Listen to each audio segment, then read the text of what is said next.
The year is 1965. You've all been hired by a company called MARSCORP.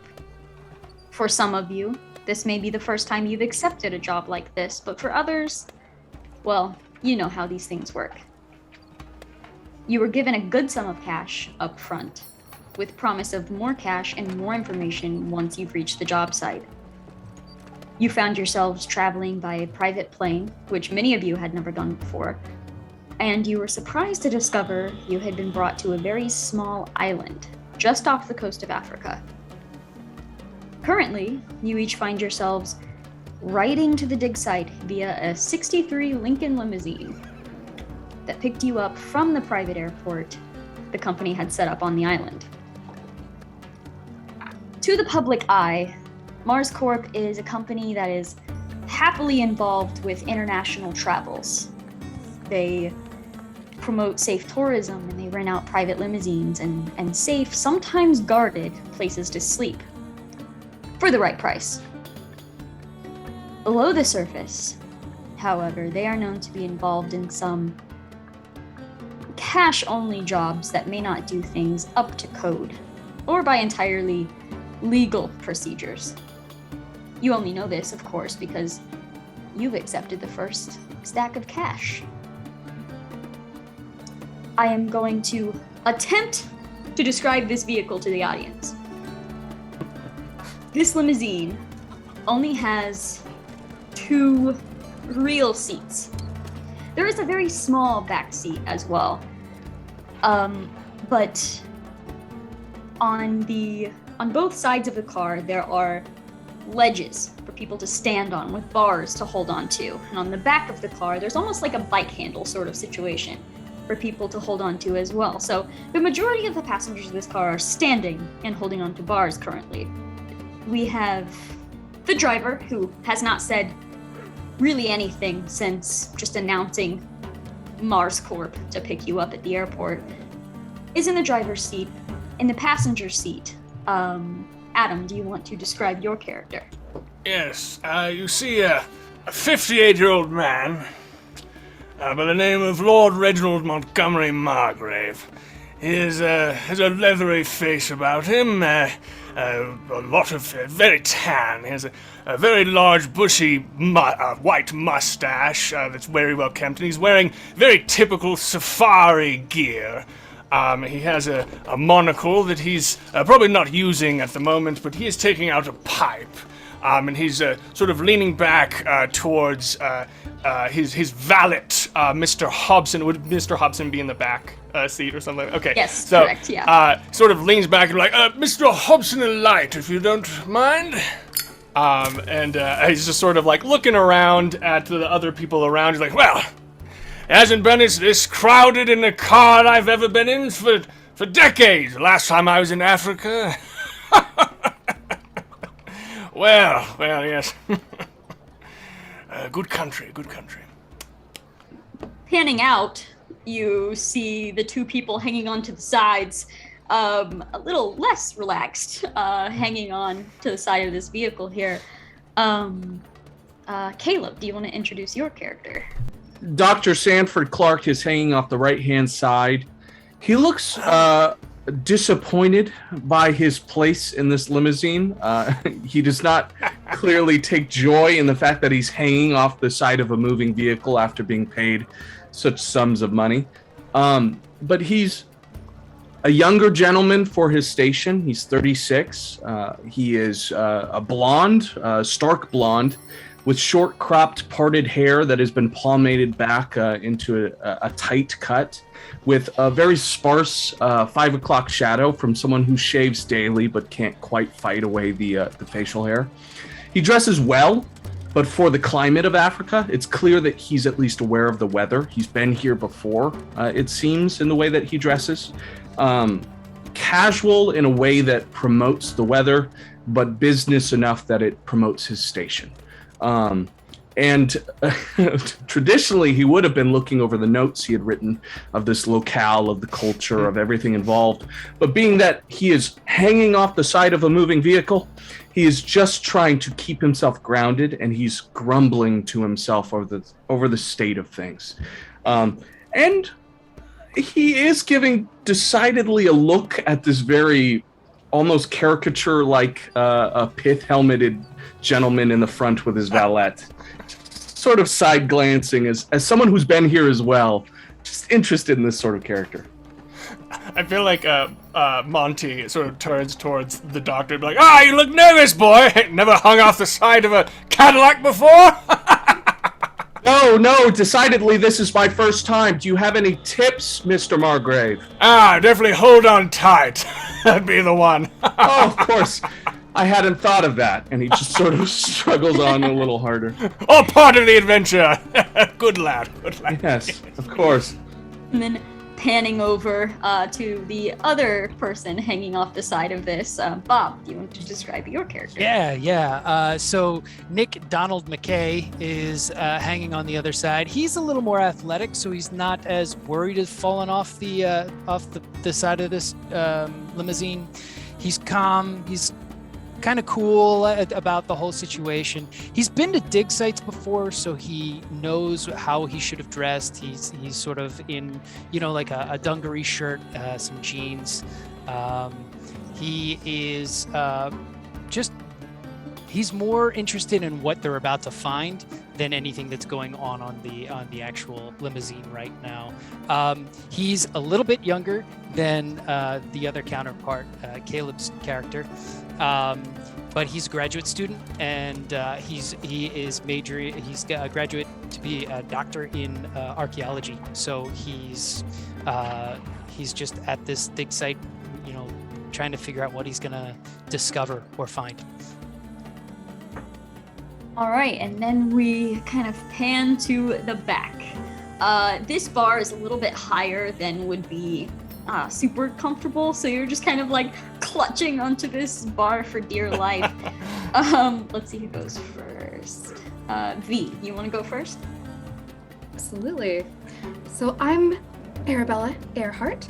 I'm a children's author, but I'm also a well-known pilot. So it's really quite strange that on the way to the airport they didn't let me man the controls. It seems silly, but no matter. I'm sure there'll be plenty of time to fly things later, of course. Arabella is quite small, so she's almost like doing like a flexed arm hang on this bar above her head, because she kind of has to be on tippy toes in order to keep a good grip on it. And even in the hot heat, she is still wearing these very tall leather aviator boots that go over her knees. She's still wearing the leather cap and her goggles, probably hoping that one of her readers, one of her adoring teenage tween readers, will recognize her from her stories and will stop to ask her questions. All right, and then directly beside her, Ty, you want to introduce your character? Yeah, in comparison to all the other characters that look fairly prepared for this sort of adventure and travel, you would then see Iris Belrose, blonde hair, big hat that one hand is like just keeping the hat held down on their head, the other is holding the bar, and I imagine they're more upset that their hair is going to be a bit messed up rather than where she is riding. But she is like, there is money to be made, and that's worth it. She's like, just think of the money. Like, this is what Arabella would probably be able to hear her saying under her breath. Just think of the money. Think of the money. The ride has been fairly conversation-free so far, only because most of you are concentrating on holding on.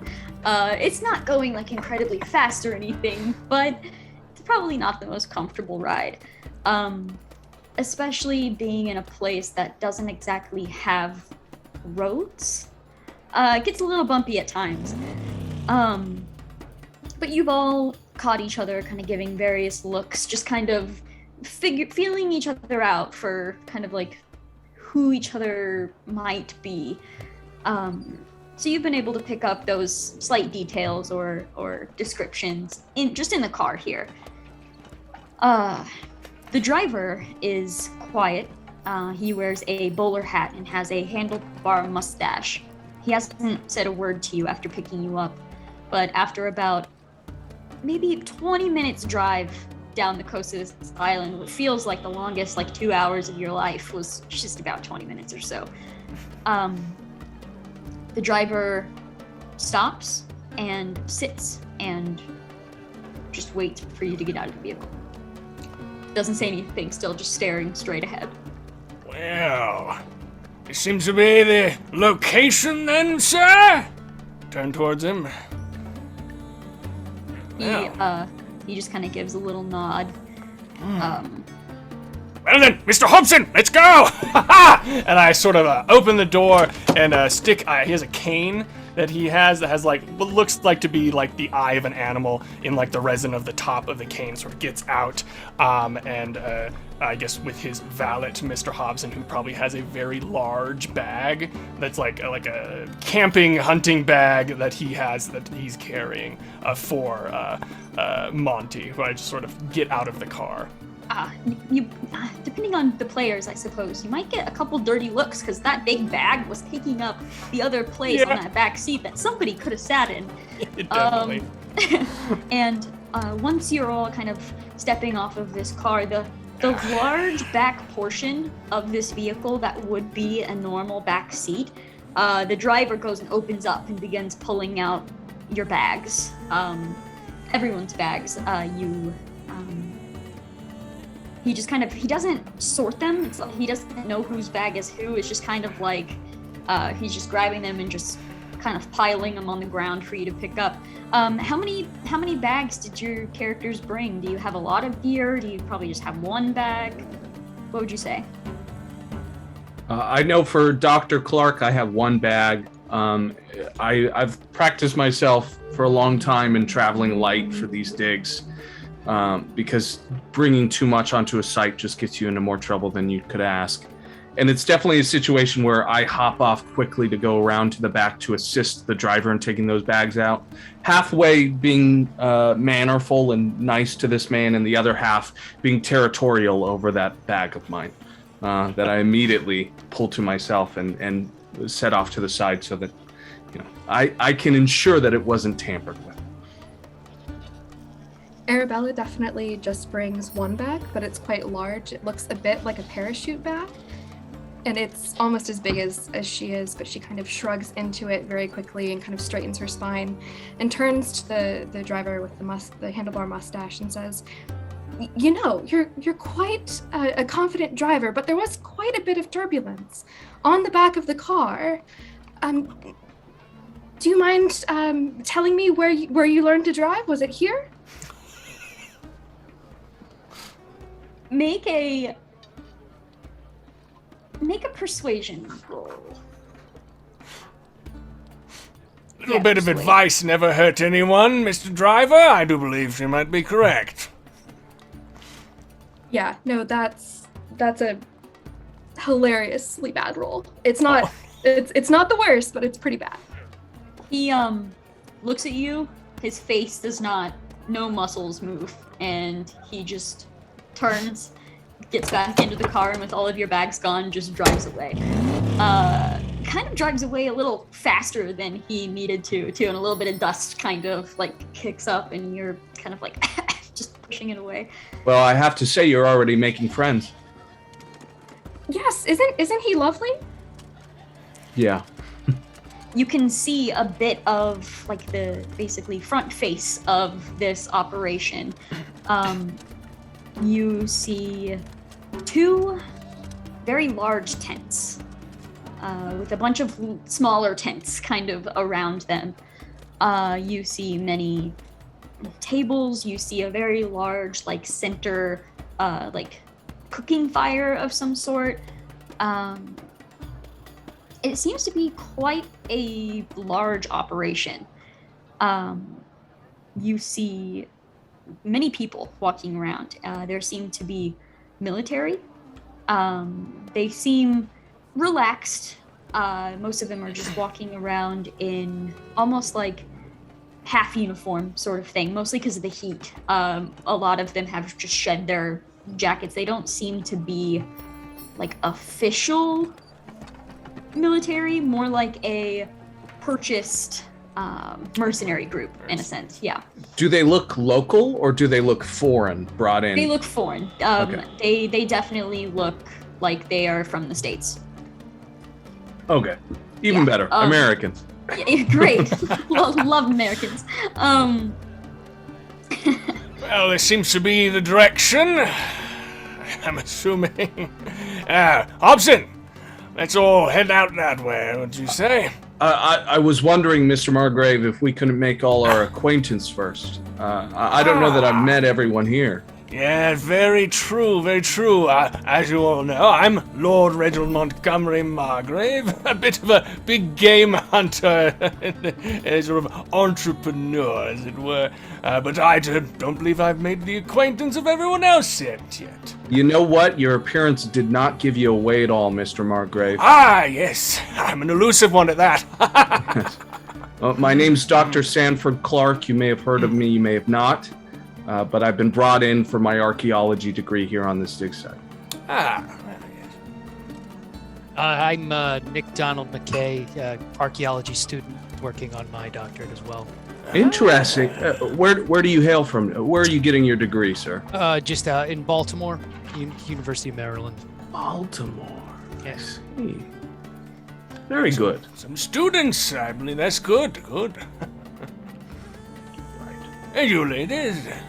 Pulling out from the luggage, there's it's one of those old leather briefcases, but it's got gold clasps on it.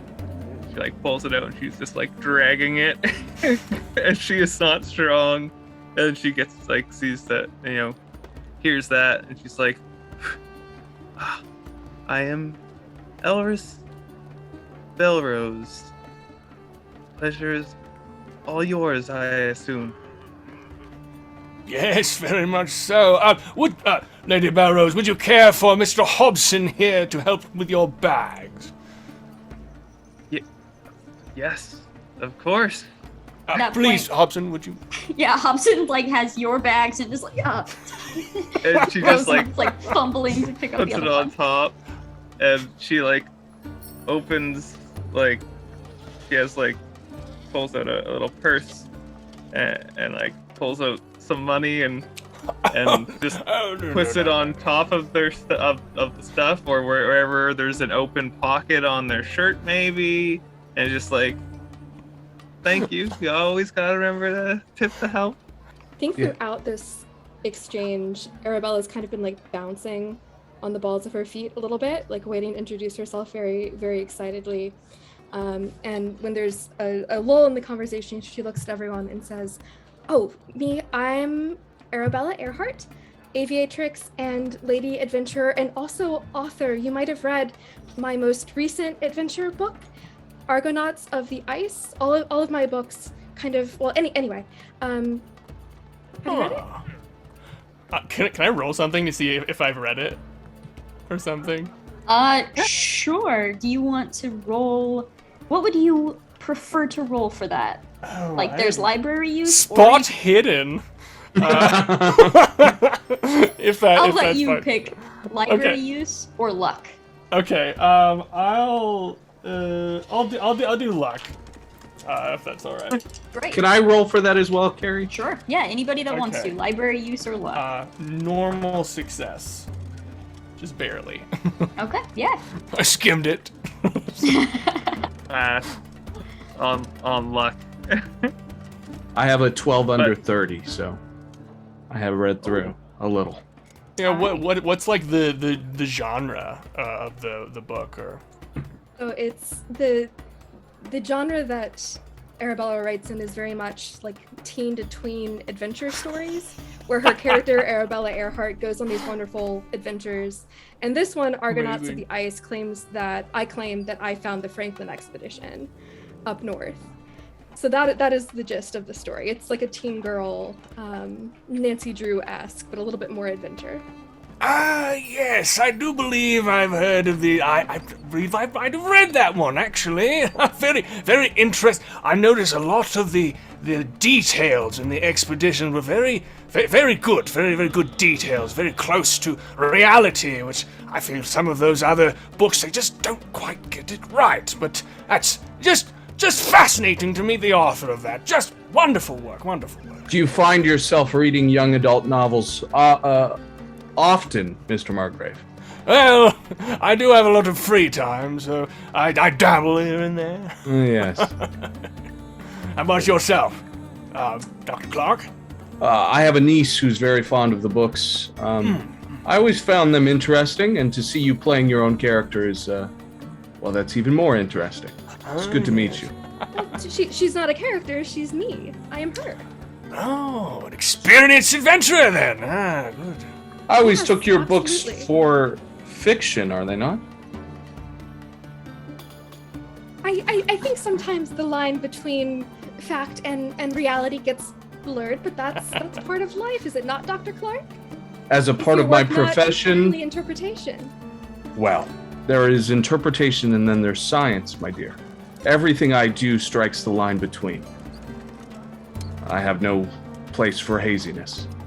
I apologize if that runs in the face of what you're doing. Well, we'll definitely find fact, if fact is fact today, won't we? How about yourselves, Lady Belrose? What is it that you do? Well, normally I would be at home practicing my swordplay, but or the piano, but seeing as my father is ill and cannot come on this invitation, instead I am coming. As to what I do, what I will be doing soon is running the family company. As of right now, I'm here. Family company. What company is that? I own many stakes in many. That's one of the reasons why I'm here. Actually, I own a couple of stakes in Mars Corporation, so I fiddled a little bit with the upper management to pull some strings, as it were. So, what is it your company? If you don't mind me. A powerful person, I see. Oh, no, it's all for fun, really. Fair. As for what my family does, it's the export-import business is what they get into. I see. Sufficiently Wink, vague. wink, nudge, nudge. A little bit of a mystery, then, eh? I have two mysteries to solve, however long we're going to be here. At this point, you are approached. Someone begins heading in your direction. He's dressed in kind of army greens, and as he comes up, you see a sidearm on one hip and some sort of knife strapped to the other. Buzz cut hair, whatever is on top is slicked back. Tall, wide shoulders, clean shaven, looks to be in his late 50s, early 60s. And he approaches and reaches out immediately to shake the first person's hand and introduce himself. And he says, "Captain O'Leary, glad to see you finally made it in, all right?" And just goes to shake everyone's hands. To my understanding, you'll need to be briefed on what exactly we're doing here. Is that correct? All right, just head over to tent Alpha. And he just points to the tent on the left. Mars is expecting you. And he... Captain O'Leary it was? Yes. Yeah, thank you very much. Yeah, need any help with your bags? Oh, no, I'm sure Mr. Hobson has it handled. If you could assist Miss Belrose, I think that'd be great. She does have a bag off the valet there. You said Mars is here? Yes, Mars is in charge of this operation. Interesting. Okay. And then he just immediately moves to start collecting any remaining bags to help bring them closer to the site. What would you like to do? I'd definitely like to go to that tent myself. Everyone else? Yeah, I'm all for it. Nick is interested in going All right, heading toward the tent. They're just very large, like very, very tall A-frame tents. And the front of them are just kind of pulled open like a curtain, kind of, and kind of tied open on the sides there. Walking in, you see a man standing with his arms behind his back, sort of at attention, facing away from you, looking down at the center of the table. His back is to you. He just seems to be looking down. Do I know have I met Mr. Mars since I own like some stake? No? Cool. Okay. Nick is just gonna clear his throat pretty loudly. All right. You clear your throat, and immediately, this man jumps as if startled, turns to face you, and his hand immediately moves down to his gun, beginning to draw it. And then you see another arm reach over and kind of stop him from doing so. Keep your wits about you, son. Yeah, you see a woman kind of step into view, holding on to his arm, and he looks, in an instant, his face goes from fear to like disappointment in himself. And definitely sharing a glance with the others, like immediately that is off. I'm trying to see if everyone else picked up on that. I definitely picked up on it. Margaret's mostly excited. Have some fun already then.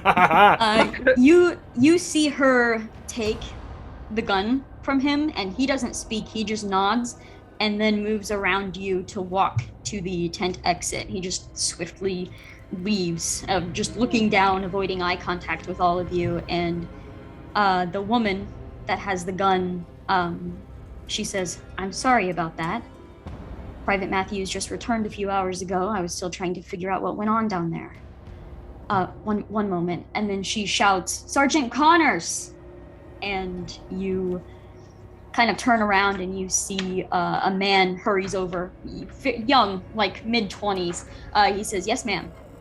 And she says, "I want Private Matthews under 24-hour watch, and he's stripped of his armory access. Inform Captain O'Leary of this, please."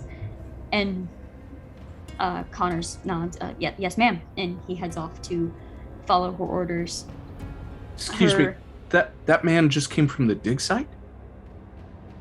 With this, her attention turns directly to Dr. Sanford, and you see her, as she's looking you in the eyes, not even looking at the gun, she's disassembling the gun. And she's maybe mid-30s in age, black hair, a little just like naturally curly. You can tell just by the hairs kind of popping out of the bun that's pulled back. Maybe it was a neat bun at the beginning of the day. She wears clothing fit for exploration, and her green eyes look to all of you as she finally puts the gun down and comes over to shake the doctor's hand first. Nicole Mars, pleasure to finally meet you all. I hope you had a fine trip here. No troubles? Absolutely, Miss Mars. No trouble whatsoever. Thank you for the accommodations. The limousine was, and I'll look to the others, incredible. Thank you. Very comfortable. I have to say myself. She nods, but you can tell she probably has no idea what you're talking about. Like she's like, "Yeah, a car was sent." That's the extent of her knowledge. She looks over at the man in the corner that you're just kind of realizing is there for the first time, and she just kind of nods to the door, and the man nods and steps out and closes the tent to give you all some privacy. And then Mars says, "Please, sit. We'll talk. Can I offer you something to drink? Coffee, tea, water?" Coffee is fine, but has something gone wrong? And you see her kind of putting drinks out for anyone that wants them. First of all, I assume you know by now that MARSCORP isn't only what it appears to be to the public. Yes. Very, as such, as most businesses are, they aren't exactly what they always appear to be. Is that While what most businesses are, Miss Margrave? I wasn't aware. Is this insider information I should take back to the States? What was it you were talking about, Miss Mars? while promoting safe travels, we also ensure safe travels by taking care of any threats or odd happenings in the areas that we're traveling to. These vacations that we protect the rich on, the rich are funding our exploration. It's a partnership. We provide the protection. We do not lie. We promote safe travels. But we investigate cults, black magic, anything odd or unexplainable. We investigate it and we shut it down, whatever it is. She pauses and you see her studying each individual face to see your reactions to this. What would you say your character's reaction is?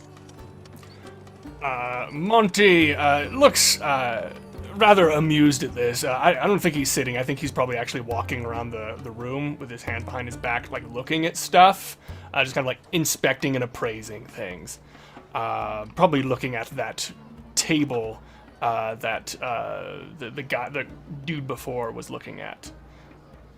Nick McKay probably had heard something about this before. Part of his archaeology studies deals with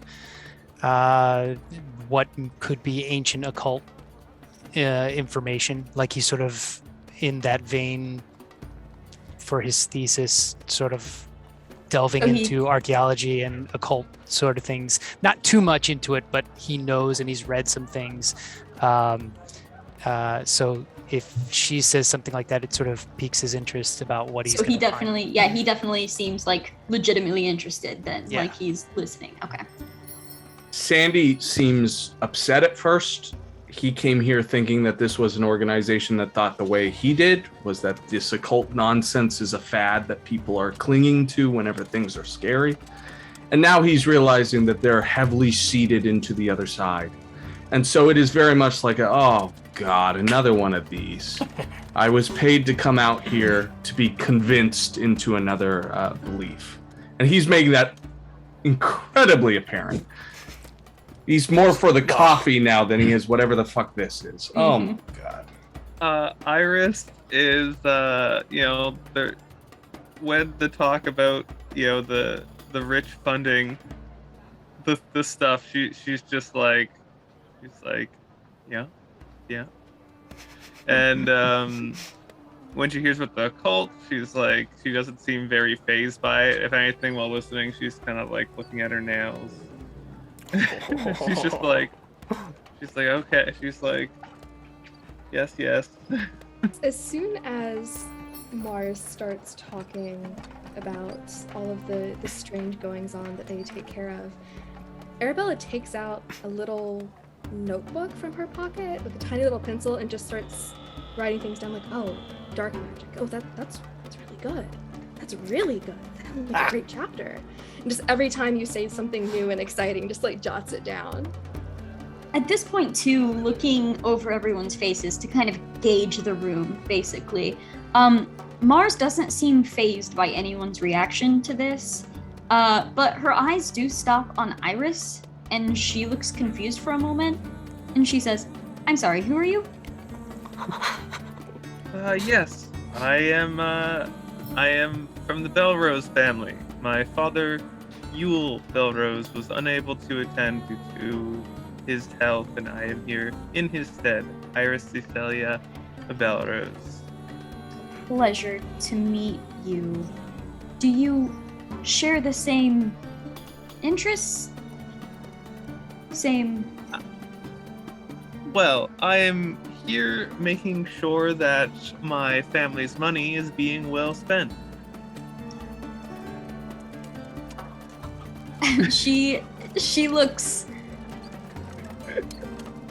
like a mixture of like surprised, like the audacity, but also like not surprised, like of course you said that. There's this weird like fight of emotions, One must protect their investments, Miss Mars. Right. What an investment this is, huh? Margrave, Mr. Margrave, you were looking at the table that in the center, correct? Yes. So you see, there are a few different items on there, but what really catches your attention is there seems to be a work in progress of a map of some sort. It almost looks like, someone is beginning to map a cave. I sort of like gesture with my pipe at the table. So, I'm assuming this has to do with this cave system, as I'm like pointing down at the table. There's some sort of problems, I'm assuming? About 9 months ago, January 12th, and she kind of looks around to look at some files. The entirety of the Boston Police Department were found handcuffed to their own desks, all dead from a heart attack. Carved into their desks, with their own fingernails and blood, were numbers and symbols. Symbols that eventually got a corporation like us called in, and numbers that we eventually deciphered as coordinates. 2 months ago, when we arrived here, we found the mouth of a cave. The first group we sent in never came out. We've sent 2 more groups since then. One came back with nothing to report, and the other, well, you saw Private Matthews. He was the only one in his group to return. There is something down there, and I need capable hands, and she's kind of eyeing the room again, like uncertain if this group is in fact capable hands, to help find some answers. Now, if you would like to decline after hearing this, that's no problem. MARSCORP will simply bill you for the payment made up front and have you sign a confidentiality agreement to be sure we keep our name out of any reporters' publications. What do you say? Well, it's a lot to take in, Miss Mars, I will say that. However, I did hear word, something that brought me here was some sort of tale of perhaps a beast or something like that. There are many speculations of what might be down there. Have there been any reports, anything like that? I was trying to get something out of Matthews, but he's a little jumpy at the moment. I'll have to talk to that man. You flew us into Africa on a stack of cash to chase the Sasquatch through some tunnels? Well, Dr. Clark, I think that is for you to decide, to deduce, to disprove. Trust me, disproving the unnatural is far easier than uncovering. We better find something. You I'll be pulling my family's funds away from this operation. You hope that there's something. Miss Mars, you said that the policeman had symbols along with these numbers. Do you have any, anything I can look at with those symbols? At that, she plops the file down in the center of the table, kind of plops it to where it's opened up, and you see a few different photographs of close-up of these symbols. You can make an occult roll if you'd like. Sure. Sort of look at it like, oh, it's all poppycockery. I don't know. So, with these groups going missing, no bodies have been recovered. The first group, any markings, injuries from the third group, or nothing like that? As far as I can tell, Mr. Matthews looks physically fine. Just scared. Says he fell. Says his lamp broke and he was stranded in the dark before he could climb his way out. You're more than welcome to talk with him in the morning. I do not want anyone seeing him tonight. Not after. Mr. McKay, you're a graduate student, yes? Yes. Do you see anything in those symbols? Anything related to local culture, to everything of the Africas? Anything? It's nothing I've seen in my books or studies. Do you mind, as professional curiosity, as though I do not believe whatever creature rumors you're putting down in these caves, we might as well start debunking what they have now, if you don't mind. And I'll take the symbols and I'll take a look myself. It was in a occult roll? Occult roll. Yes. Yeah. Okay. These are. Iris will read from over your shoulder. Yeah, anyone I who definitely wants to give take a look. Iris a look like, is this your realm of possibilities here? I have much free time. I have a 37 under 50, which is a success. Okay. So you looking these over, they are definitely symbols that you know you have seen before in various other investigations, would you call them? Of disproving many other situations. Do I know sort of the origin of these symbols, as in like culture-wise? Do I know what part of the world they come from? I will say this one's been hard for you to pin down because you've seen it in many different areas. It's hard to pinpoint a place. It seems to be more of an organization or something, but it's hard to pinpoint where geographically that it came from. I'm gonna make eye contact with Nick and then with Iris over my shoulder and say, well, there is something here. This has come up in a few of my cases before. It's been linked with mass murder and organizations working as gangs, cults. It's usually linked, or at least in my past, there was a situation in Oregon where a group was using this symbol to justify a series of murders they committed throughout the city, Portland. They said in their plea of insanity that this was in name of their ascension, their rising of something. Incorrigible lies to masquerade the death of 3 people. So if this is indeed what you followed here, Miss Mars, there's at least something to be said about the presence of malice in human form. And if that's all it is, great, we'll exterminate that too. Well, I have to say I'm a bit disappointed, Mrs. Mars. I thought there'd be a hunt that would be going on in this, but... well, I think if you just want us to go in a couple of caves and push out a couple of crazies, I guess that's fine too. Glad we have your approval, Mr. Margrave. Yes. He goes and sits down, a little disappointed.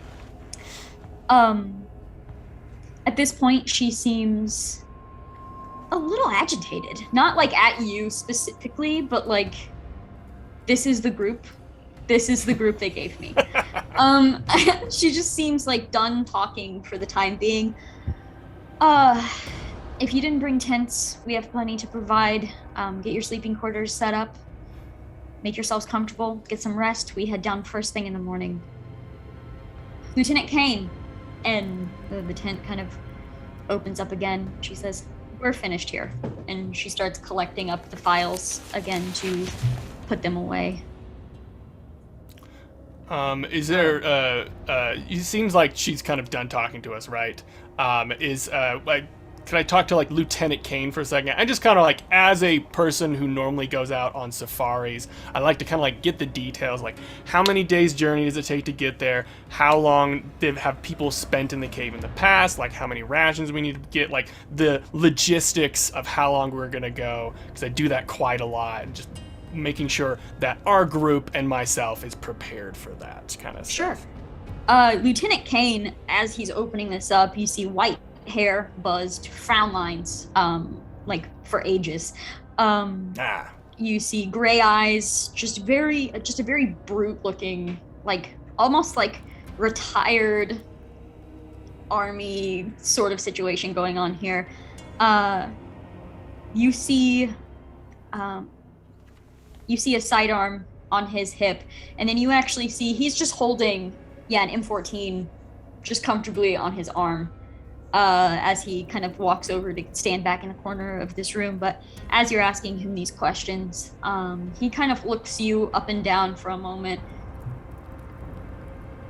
Mars will talk to you in the morning. Well, a bit disappointing with all this. I thought I'd get a little bit more room. He's just kind of like mumbling to himself and just kind of grumbling, like I thought people would be a little bit more accessible afterwards. Come, Mr. Hobson, let's set up the tent. Sort of wanders off as he's a bit irritated. Could I step up to Miss Mars if she's available for? Sure. She's over. You see her putting the file back into the box, shutting it, and she's just kind of like rubbing her forehead. Listen, I apologize if I came off as aggressive before, but understand that usually when I'm called into these situations, I'm on the side of people agreeing that these things are not real. I'm going to continue to prove that, but I need to know, have you found anything in the caves? Artifacts, information, anything that has been left behind, whatever reason you called me in here for being? The problem, Dr. Clark,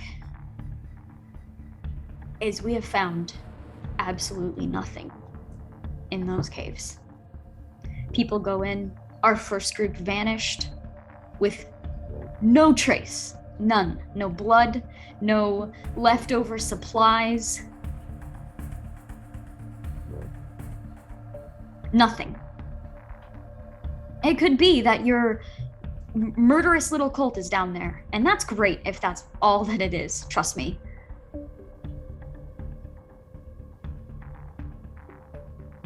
I don't care what it is. I just need answers. And if this group cannot provide it to me,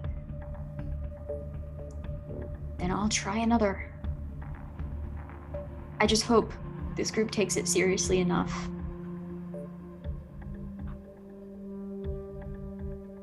Any other questions, Dr. Clark? No, that's plenty, Miss Mars. I appreciate your time. Don't think that I won't take this seriously just because I don't agree with it. And don't think that we can't whip a few very rich playboys into shape down there. At the very least, you'll lose them like you lost the first. And then, in business, they're replaceable, right? And I'll step away. Yeah, she just says, "Good night, Dr. Clark." And Arabella was waving the entire time to get your attention. And as soon as Dr. Clark is out of the way, sidles up very quickly and says, "Miss Mars, I had one question. It's all fine, the disappearances, the vanishings, no blood. But I wanted to check one thing. How binding is that non-disclosure agreement? If I change names and locations just a little bit." She grabs, she's fighting off a migraine at this point. Yeah. Maybe we can discuss that after. Great, thank you. Good night. And at that good night, she's ushering whoever is left out of the tent. Please leave me. So all of you have exited the tent, and what are you doing? What are the tents like? Are they two-person tents, or are they individual tents? No, they're just very small individual tents. Unless you brought your own. That's entirely your decision. Okay. Iris would be trying to flag down some young recruit to make her tent for her. I will say I can do charm if you want. You know what? Go for it. We'll see how many people you get here. Yeah. While they're Nice. rolling, Nick would probably just pick up a tent and start assembling it. He's been on a dig site before. I got a 42 out of 50, so success. Okay. Yeah, you get a few different people to come over and help you out here. Can I join as well? Ah! Oh yeah, I definitely would love to help as well. But you see the thing about tents, so you got to get this one here. Sort of It's a big spectacle of putting everybody's tents up over here. Nick is like quietly putting his own tent up, and everyone else is like, "You see, the Mine trick is finished like 10 minutes before they're finished. Yeah. I'll go stand over with Nick and sip my coffee as I'm watching this fucking operation go on just to get Belrose's tent up. See, everyone thinks this is the proper way to put it up, but actually, you see cats. You see, if you're hunting cats, they can come all out. So if you have the flap facing this direction, then it just kind of goes on and on. Worried about cats, Mr. Margrave? In the caves? Cats! Worried about them? No. No, not cats. And he sort of like grips the top of the cane a little bit, kind of like looking off into the distance a little bit. Ooh.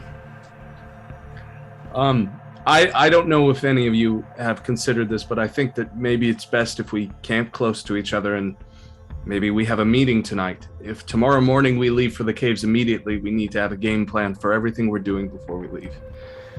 Yes, good plan, Dr. Clark. Oh, sorry, interrupted you. I heard. You were saying, Arabella? Oh, just it's like a sleepover. Yes. Yes. Like a sleepover, yes. Exactly Absolutely. that. Absolutely. Yes, I do think that's a good idea, especially you all very well versed in roughing it on the savannah, in the jungles. Roughing Thanks. it, yes. Ah, well, Miss Belrose? No, I'm No. assuming. Ah, yes. Well, it's a good idea for us all to make sure we have the right equipment for going on a journey. I did try to ask the lieutenant over there for a little bit of information, but they seemed a bit. They didn't want to share that information. I think being prepared, no matter what we're going to encounter, is a good idea. So. You hear a quiet voice say, "Oh, you'll be provided with equipment." Who's that? And you kind of look over and you see a woman kind of sitting, leaning up against like the side of her tent. She looks strikingly like Nicole Mars. She's far more dressed up. You see makeup where Nicole did not have any on. You see a blouse, a skirt. You see wire glasses. And she seems to have been like scribbling in a notebook, and as the attention's drawn to her, she looks just like, "Oh, sorry," and then just goes back to No. Please continue. I would like to get some information out of someone in this camp, and if you're the one to do it, Lord Reginald Montgomery Margrave.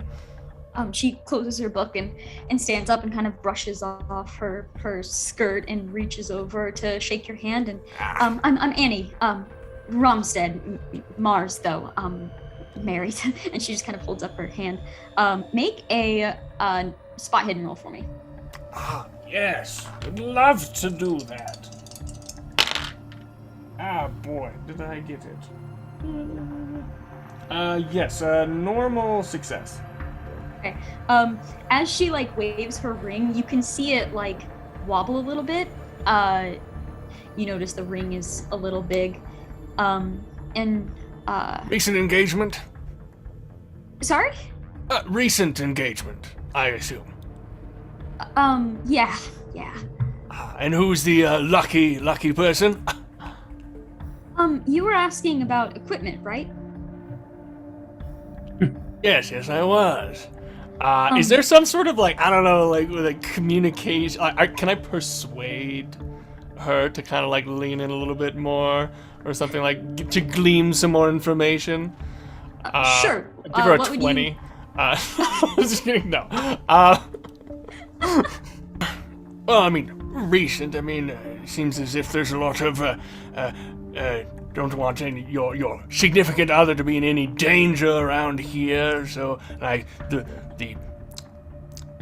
he just stumbles. he has no idea how to dig more deep. He's like, Mr. Hobson. He sort of just turns away. He has no idea. Go ahead and make that persuasion. Watch this be the best persuasion roll that's ever happened right here. Oh my god, you're very much right as well. So persuade was 16, and I got in 11. Nice. So Okay. that is I think critical success. My awkwardness apparently. Okay, so Oh, sorry. I was blushing maybe. I'm gonna say you're so awkward that you probably don't notice this, but everyone else will notice that. Right. As you're talking, she is just like in awe of you, and she's just like listening to you talk. And then once you're like stumbling, she kind of smiles a little bit, and then like gets her composure back and just leans in towards you a little bit, and she's like, "Okay, it's just an act. Like, I just don't want all of these, Oh, yes. It is a dangerous place sometimes in the wilderness and the jungles. I get you. Say not another word. As for equipment, Yes, exactly. The equipment is what I'm wondering about. I don't know if I'm really supposed to tell you. I think the briefing is supposed to tell you, but I mean, there's tons of equipment in that room, and Nicole, she like focuses on saying Nicole, will be sure that you're properly outfitted for the journey, and yeah. All right. Well. I mean, I don't speak from experience or anything because she won't let me go down there, but Yes.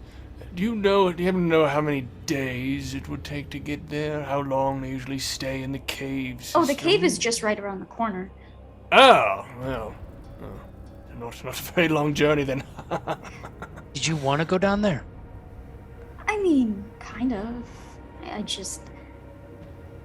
I don't know. Our family is all about, travel and adventure, and it's always like, no, Annie, stay up here where it's safe. How about your That's- sister? Has your sister gone to the caves? Not yet, but I don't know if I'm supposed to tell you this, but I mean, she's going down with you tomorrow. Well. I don't understand the reason for all these secrets. We're going to be going down whether or not. This is Well, it's I mean, a bit much. You could change your mind overnight, and then Good. I don't know what I'm supposed to say and what I'm not supposed to say. So Well, I just didn't say anything. So Well, I won't pry. Done that enough already. What's it like being a Mars? depends on which one you ask. I'm asking you.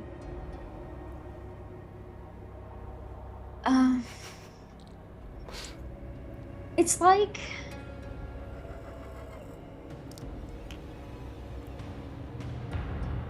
do you know any actors? A few. Do you know any actors' friends? I guess I'd count myself among that. Okay, so I am to Nicole as you are to the actor that you may know. Annoyed. I get it. Correct. Not in the limelight. Left out. I mean, it has its perks. I need to stop talking. I'm gonna go to bed. And then she Hey. turns and she starts heading over to her tent. But the thing is like it's a tent, so you can still hear her rambling the whole time that she's going inside. Like these are strangers. You can't just rant to them. And she's just like crawling into her tent. Have a good evening. This is Mars. Good night. Night. Yeah, charming. We ought to keep that one around. She's trustworthy. Yes. Absolutely. I think she could be my new best friend. Really? That's all it takes is the 15-minute conversation you just had? What happened to your old best friend? Well, you can tell a lot by someone's My little conversation, you know what I mean? Absolutely. I'm not as eloquent as you might be, Dr. Clark, but no people. People. Mr. Hobson! I just turned away. You can see that Montgomery Margrave is not very... He's used to going on the safari, dealing with animals, not so much talking with people all that much. He's got money, he doesn't need to really be good at talking with people. But yeah, he kind of goes off and tries to set up the tent. Continue doing that. Do you have many friends in your adventures, Miss Earhart? A lot of them. You're very cynical, aren't you, Dr. Clark? I think this world has made me into that, yeah. It's an interesting side effect of the profession, as I'm sure Mr. McKay will find out in a few years. When your whole business is around solving things, sometimes you don't like the answers. Well, I'm sorry. I don't really feel very much like having a sleepover anymore, so I think I'm gonna go to bed. Do you have your tent set up? Oh, I was helping Miss Belrose, but I can set up my own tent. I know how to do that. You sure you don't need the help? Not from you. Well, And you I can stay in my tent if you like. I'm sure we can make enough room, just the two of us. I look at you, Miss Belrose, and I say, well, if do you really mean it? There's enough space we can fit in, I'm sure. Well, if I still set up my tent next to yours, it'll be a little bit like having a tent fort. Yes, it will. All right, I'll get started on mine.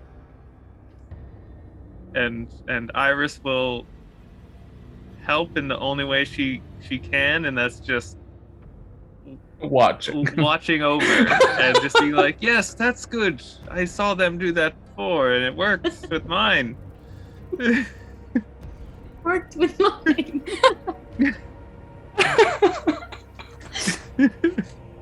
Amazing. I have I guess this is mostly a question for, the keeper. I would probably know this. Do I know that this island specifically that we're on, is there many dangerous wildlife on there? Like big cats, things like that, dangerous wildlife? That would be I jungles. would say that nothing has been reported for sure. You're not entirely certain about this island in particular, but if you had to make a guess, you would expect anything that you would find in Africa would probably be found here. Okay. I feel like I'll go up to Mr. Hobson, get the rest of my gear, and start unloading my various arsenal, my elephant gun, my other smaller things, devices, getting the guns prepared and things like that, and I'll just sort of lean over to Mr. Hobson. If there's any wildlife out here, I have a feeling the rest of our group might not all make it. And I'm sort of preparing all of this stuff. Yeah, and he's helping. He's like getting everything in just a particular way that you would like it out and cleaned. Thank you, and Mr. Hobson. Appreciate it. Did they give us access to the numbers and the symbols that were found in Boston? That file was kind of tossed down on the table for you to look at, but Mars did take it back. And Then I'm just going to set up a sleeping bag under the stars and try and retrace those symbols in the dirt, trying to refresh my mind of everything that happened in that case. Sleep under the stars.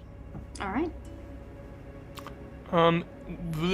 The way that the camp is set up right now, is it just a big old collection of tents surrounded by like jungle and forests and stuff? Okay. So there's no like fence or anything like that preventing things from coming in? Okay, great. That's not creepy at all. Yeah. I'll probably stay up a little bit later than other people. Just kind of like probably going around the perimeter of the camp, just kind of like taking looks around and kind of get, since I don't know what type of animals around here, that's kind of what I would like to be doing. Like, I don't know, maybe like survival or something like that, or I don't know, zoology or some junk. Kind of like get a basis of potential animal threats, because that's what he cares about. I'm gonna have you make 2 different rolls. Yeah, I'm gonna have you do spot hidden, just for kind of keeping an eye out around. Cool. Oh boy. I'm gonna use 1 luck point to make it a success. Okay. And then I'm also going to have you roll a survival. It begins. That's the addiction, Adam. Is you start with the 1 point, and the next time it's 10 points. I know this. And Caleb, yes. I'm going to have you make a sanity roll for me. Oh, sure. Just for sleeping? Leave me alone, Gary. I just got here. It's because you bullied me. Oh, that's fair.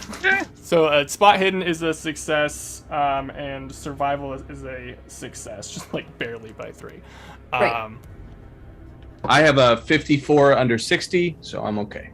All right. So, Mr. Margrave, as you are kind of keeping an eye out, you see the camp never really sleeps. Any of these soldier types that go to sleep more wake up for their shift. There's always some sort of guard in this site. And you would definitely notice that. You would also begin to notice that this jungle's really quiet. I don't like that. You're not entirely sure if you hear any animals at all. Is that something similar to what I've experienced in the past? It might send a slight chill down your spine when you come to that realization. He gets like hyper focused. I don't think he sleeps that night. It's just like kind of going around, kind of mumbling to himself, like spouting off like cat facts to anyone that he goes up to someone. He's like, "Did you know that the jaguar from the distance in the Amazon jungle? You see, they was," and just sort of like talking to any sort of guards until they get bored and like walk away from him. But he's like always keeping his eye on the jungle as he's staying up that night. Fantastic. And Dr. Clark sleeps soundly.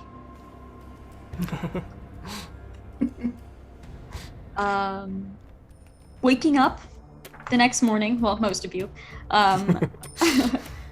waking up, the site is already becoming a little busy as people are walking around. You see Annie quickly approaching your little group of tents with a tray of different cups and like a coffee pitcher, and she's just bringing it over, and she says, "Good morning," as you're all coming out of your tents. And she sets it down on one of the little tables set there for you. Nicole says to get you fed and adventure ready. So, do any of you have any experience climbing? Climbing? Well, climbing down, at least. You see Margrave kind of look down at his cane, and you can see that like he doesn't limp most of the time, but one of his legs, you see occasionally he might kind of like, bit tender. He's like, not so much, no. I'm in the same boat. Well, that's okay. We have plenty of gear. They'll definitely be able to help you down. How'd you sleep? And she's just like pouring you guys coffee and handing it to you. Fine. Nick takes the coffee. Oh, sorry. Nick takes a cup of coffee and just sips and silently says, "I slept fine."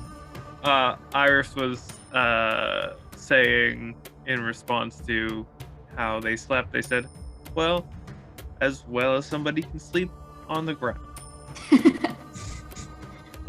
Yeah, Part of roughing it.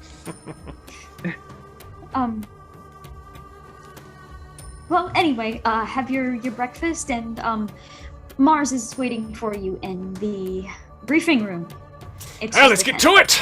Just sort of like walks off very, very quickly. Just downs the coffee, like puts the cup on the ground and walks away. Yeah, Elephant let's gun and everything. let's go meet up with Nikki, right? And I'll Nicole, give do not.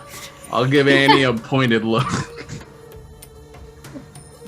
She's like, don't. All right, so everyone's heading to the tent. I'm bringing my coffee with me. Same, Great. yeah.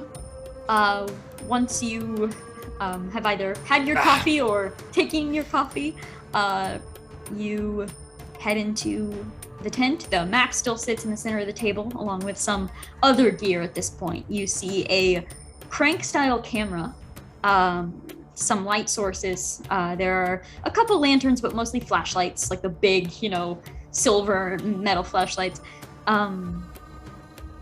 Climbing gear, and you see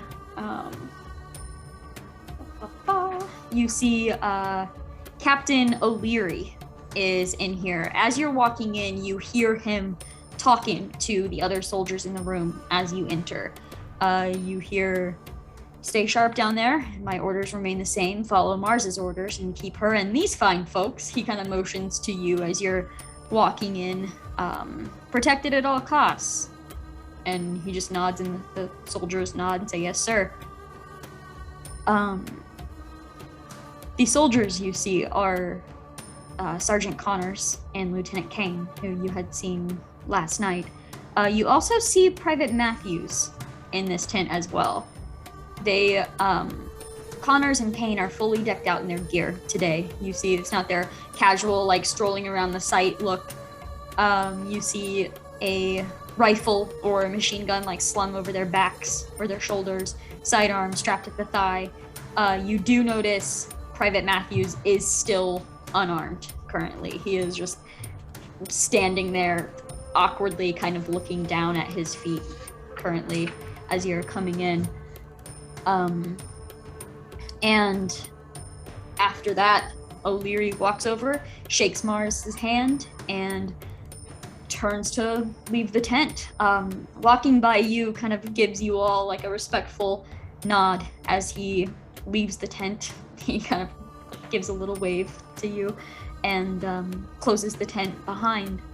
I will take a very, very big slug of the coffee that I'm holding, make a scrunchy face, and then try and dump it out when no one's looking. Can I roll to notice this as Absolutely. I love coffee. Don't do this. No. Please. The precious goods. Yes. My baby. And that's what, spot hidden for me? Yeah. Okay. Yeah, I have a 14 under 70. Dang. I passed 24 under 30. If I can, I'll step over to Arabella and try and find the nearest like sifter of milk or anything like that. Please, please, no. A little tip. You're just starting out. I've drunk a lot of coffee. That's okay. This is the secret. And if she'll let me, I'll offer to pour just a gallon of milk in that fucking thing. Like we're 16 and we just bought from Starbucks for the first time. I take it after a moment, very like suspicious of you, and I take a sip of it, and my face kind of lights up. I'm like, oh, it's pretty good. Right? Listen, cynics and optimists, we need each other. Milk and the coffee. And then I'll step back in the wine. All right. At this point, Mars, hearing you talk, is kind of like realizing you're in the tent, and she kind of puts down whatever she's doing, looks over, sees the five of you, and she says, "Last chance to have second thoughts." No, I believe I'm ready for an adventure, so I'm ready to go myself. How about the rest of you? I think with Mr. Margraves watching our back, how could any of this go wrong? Good spirit on you, Dr. Clark. Good spirit. Lieutenant Kane speaks up and he says, "My only second thought is why the fuck is this kid coming with us?" And he kind of points a thumb over to Matthews. And Mars nods. "I understand your concerns, but Private Matthews is and is going to remain unarmed, and he will only be leading us to the location he remembers. Where he's claiming he went is not marked on our map." And she points down to the little, like, work in progress map that Mr. Margrave had noticed the previous night. "We need to mark it if we stand a chance at figuring out what is going on down there. Navigating is the first step. Once he's shown that, he is to return topside." I was wondering then, Miss Mars, if it wouldn't be beneficial to everyone in the room if Matthews were to brief us, at least briefly, on what it is he saw down there. What exactly happened. Yes, I'd have to agree. If they're man or beast, they're predators, and to know what a predator is, you have to think like them. You have to know what we're dealing with. Mars then looks expectantly at Matthews, and Matthews is standing, kind of looks up at all of you, and Go on, son. we filed down, and I'm not sure how long we were down there, but something, my light didn't work. My light stopped working and it didn't make sense. We go in with and Mars kind of reaches out and just puts a hand on his shoulder, and it kind of grounds him for a moment. I don't know what happened. I heard screaming, but it was like it was in my head. It was my troops' voices, but it was in my head. I don't know how to explain that. And then Kane speaks up and says, "Well, sound travels strangely underground." I'm sure that was it. Yes. Yeah, I don't know. I was just alone in the dark, and I felt like something was there with me. I know something was there with me. Like what? I'm afraid to know. Is it man, beast? Come on, out with it, boy. I don't know. Shame. How deep were you? Not too far. He kind of looks to Mars, and Mars nods, and he walks over to the map in the center there, and you can see they kind of have it sketched out. It looks like the cave entrance kind of goes in a little bit and then it drops down, and you see some sort of a cavern kind of sketched out with a few different branches that seem to stop about halfway through, and he kind of is looking at it, and he's like, "I can't tell, but it wasn't any of these. It wasn't any of these tunnels. It was someplace else. It was further down. Miss I would know it if I saw it." Miss Mars, Dr. McKay, everyone else, perhaps you could enlighten us a bit on the history of this area. Is this a natural cave, unnatural, and any sort of history of this island? Perhaps this is... I'm having a hard time realizing exactly why you're all so interested in this cave on this particular island. If you are a transportation company for the rich, sort of gestures at himself, why not just bury the cave if there's a problem with it? "Oh, Mr. Margrave, maybe someday you will learn that burying your problems doesn't necessarily get rid of them." Well, I've done a pretty good job at it myself. But... As for the location, That cave, this island, there's no history. What do you mean, no history? It didn't appear out of nowhere, did it? This area was discovered when the coordinates were found on the desks of the Boston PD. A new island, but how? Is that adventurous enough for you? Yes, I'd have to say so. Definitely piques my interest, Miss Mars. It certainly makes up for a gap in my research prior to this location. I was wondering why we had no recollection of anything to do with this area. This is brand new, then. Everything we're seeing is brand new. Yes.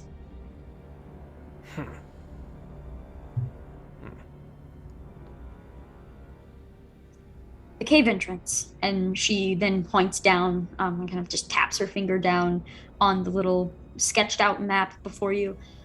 It only goes in about 20 meters or so before it drops. We're bringing climbing gear along with us, plenty of extra rope.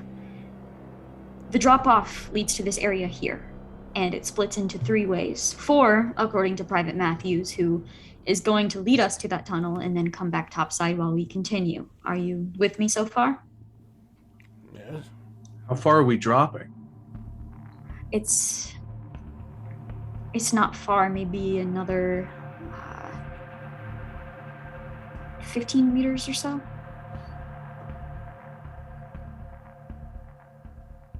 She kind of gauges everyone's reaction to that and understands the room, at least understands certain physical capabilities. And then she says, I will need everyone to pick a job. Don't just volunteer to try to help the group. I need to know that you can handle it. I need you to know that you can handle it. And she turns to the chalkboard kind of behind her, kind of clears off whatever was there before with her arm, and she begins to write 1, rope bags. I need someone keeping track of them and carrying them. There are 2 bags. 2, camera equipment. There's a crank camera with a carrying case and a stand. We can document anything that we find down there. Extra supplies. These are batteries, first aid, any extra equipment. The map. Someone needs to be in charge of keeping it intact and updating it as we go. The guideline. Someone needs to be in charge of placing this red rope guideline along the path so that we do not get lost inside of this cave. And then I need 1 soldier, and she looks over to basically 2 soldiers coming down. I need one of you to take point. I've dabbled with photography.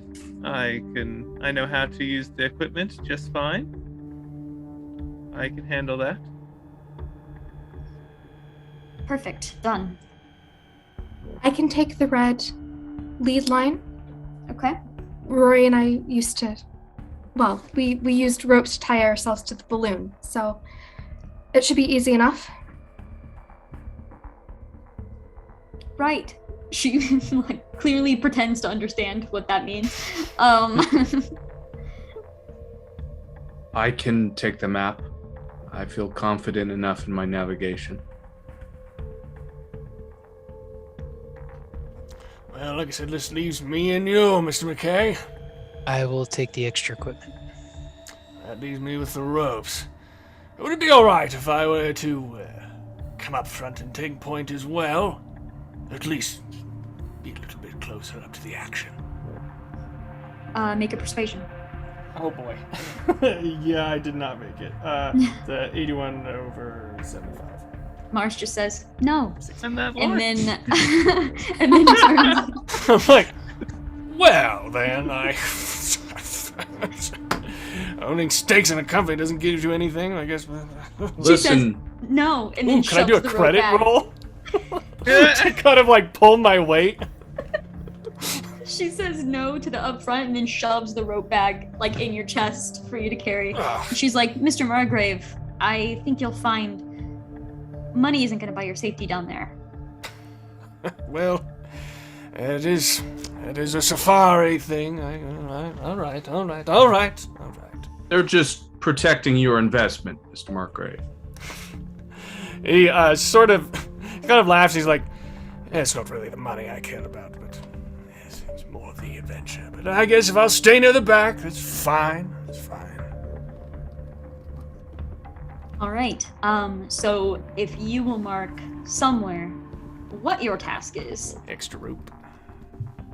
Perfect. You are also given some supplies. Despite the gear that you may already have brought on your own, you are given 1 flashlight, 3 flares, and you notice there is a little armory in here, but none of you are offered any weapons. Like, the soldiers have the weapons, and that doesn't even seem to be like a thought really to provide weapons to you. Are they put off by all the weapons that I have? No. Okay, cool. Yeah, they're not. Actually, Mars seems a little bit put off by it, but she's not trying to stop you or anything. Cool. Captain O'Leary.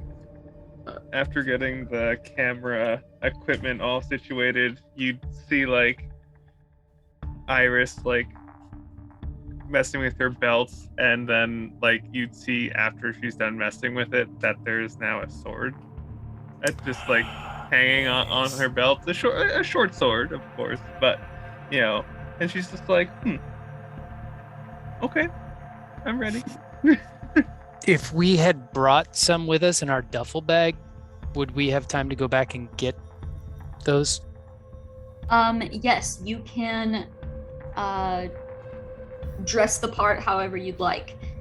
So, I leave for a second and I come back and I have a 9mm strapped to my side and a sawed-off shotgun like slung over my back.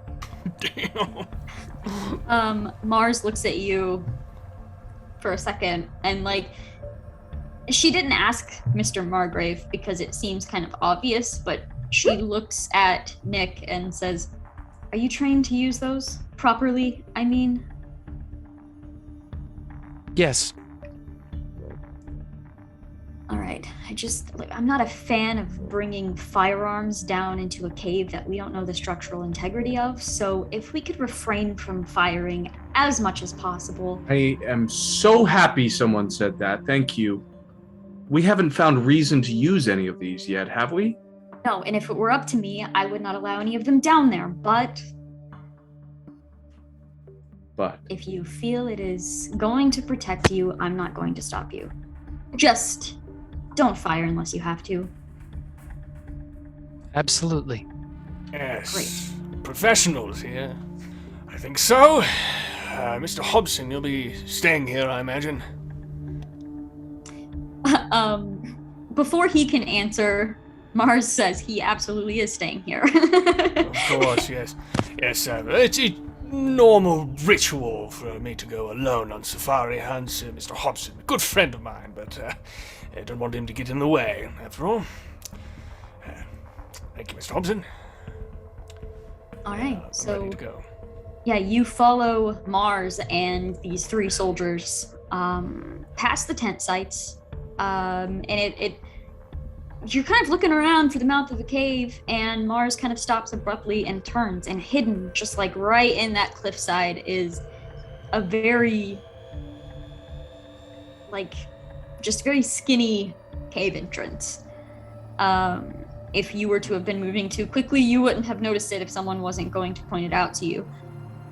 The entrance itself, very small. You're forced to kind of enter single file at first. You watch as Mars kind of looks Matthews in the eyes and kind of nods, and then Mars heads in first, with Connors like right on her tail. Any particular order you'd like to head in? I'd like to go as first as possible. Kane is about to go in, and you're like, "Excuse me." Yep, that's what. Experience before beauty, and then go in front of him. Before I go in, I don't really have a particular order that I want to go into, but before I go into, I want to take a look at the type of rock that the cave is made out of. You're about to find that Carrie knows nothing about rocks. Oh yeah. It's a I good have- rock. I have geology as one of my sciences, so I wanted to take a look at the geology to see if I can tell where the type of rock that it is and how it could have been formed. Okay, well, I know absolutely nothing about the first part, but the second part, I will let you roll for some information on the formation, Okay. if you would like. I'm not even going to pretend to know anything about rocks. That's a 15 under my 62. So Nice. Nice. Before even really studying it, at first glance, it definitely looks like it was some sort of like natural formation, like almost like if it was like settling down and just kind of cracked the side of it or something. But as you're moving closer to it, and especially as you're kind of up close enough to actually scooch in, this is definitely not like any sort of natural formation you've seen. It's not hand dug either. You're not really sure what could have done this to this rock. I'm gonna pull the doctor aside. My subspecialty is geology. Oh, good. That should come in handy. Yeah, but what I'm trying to tell you is I've never seen geological structure in this rock made and formed in this way whatsoever. There seems to be a fault split that created this cave, but there is no geological structure that shows any tectonic structure whatsoever. You're kidding. So this has come from somewhere unexplainable to this surface. I've no landmass, no lava, no sedimentary lines. That this is rock that came out of nowhere. That is remarkable. I've never seen anything like that. You and me both. Mr. McKay, I fear that we have stepped ourselves into a pulp serial novel. We have surrounded ourselves with the most interesting individuals I have ever seen in my life, and I fear we are going to die in a cave with them in a moment. As you say this, I assume Arabella is last. I've tied that like safety line around my waist, like it's a safety line to like a boat or a hot air balloon. And I think, Dr. Clark, you feel me like pulling on like your sleeve because I'm quite short, so I'm just like tugging on your sleeve. Oh my God. And I look up at you with my big eyes and I say, Dr. Clark, what is your niece's name? My niece? Shella, niece. why? Oh, I wanted to write something real quick, and I pull out a book and I write in it very quickly, and I hand it to you and I say, I know you don't like me very much because I'm just a kid or I'm too optimistic, but I'd like your niece to have this.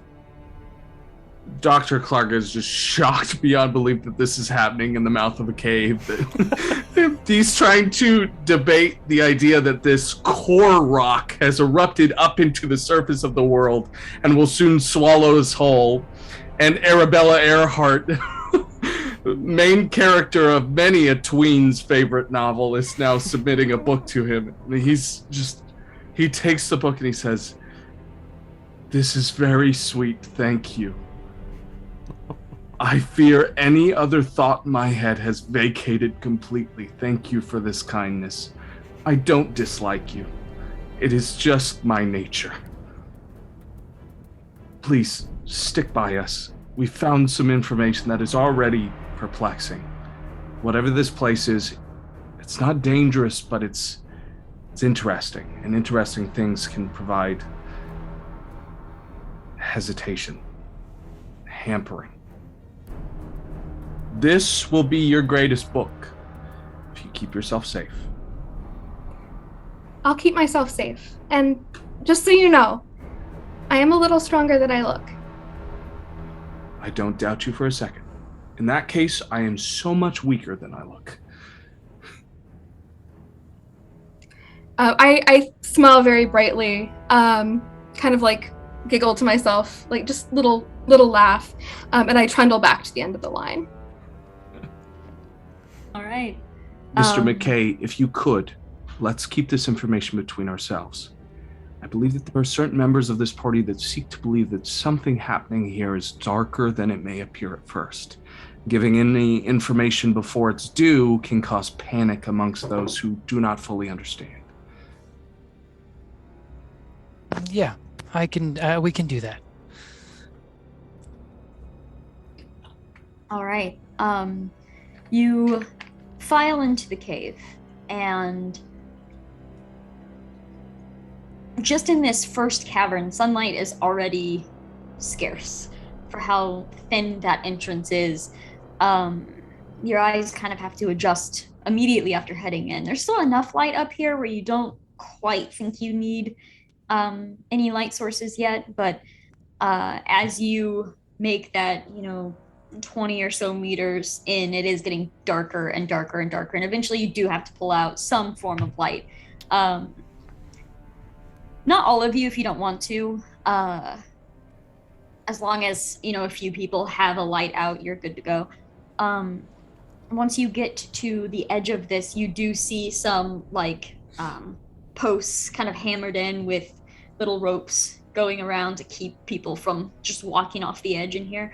For where it drops down, you see Connor's kind of removing a portion of the rope to make a little area where you are able to climb down. And they begin helping you with your climbing gear and getting you kind of harnessed up to be lowered down. And thankfully for a lot of you, this is more of a harness that you are being lowered down, so you do not have to make any sort of climbing checks for this or anything. Thank God. Both Margrave and Clark are like, oh, wow. Yes. As soon as Carrie said climbing earlier in the session, I looked at my sheet and I went, fuck, Caleb, I knew I forgot something. Damn it. Physical strength. Yes. Once you reach the bottom, however, it is pitch black. If you didn't have your flashlight out before, you probably want it now, just because there's that feeling of someone else is controlling where the light is and you want to be able to look at what you want to see. So yes. You all kind of have your lights out. There are just those light beams, flashlights in the 60s, not the best. So they're just very, very light beams looking around. Carrie, if I point that thing up, how far is it from us to ceiling? Are we totally tied into the ceiling, or is it oh God, who knows? I will say if you point that up, you're not able to see the ceiling with these lights. Oh, gross. Oh, I hate it. Is it just in this first descent hole area? I mean, would that be different once we go into the tunnels and stuff? It wouldn't be. Possibly. Okay. Cool. Yeah.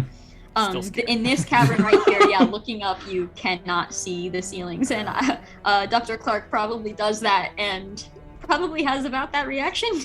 Oh shit. Oh, does everyone see that? Starless sky. Have you been in many caves, Mr. Margrave? I don't know. Have I?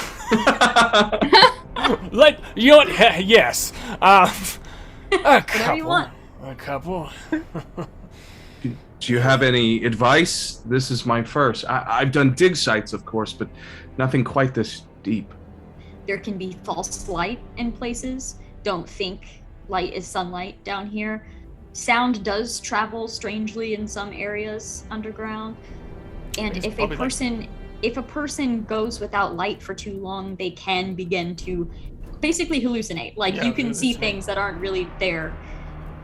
As your body's kind of reaction to attempting to see.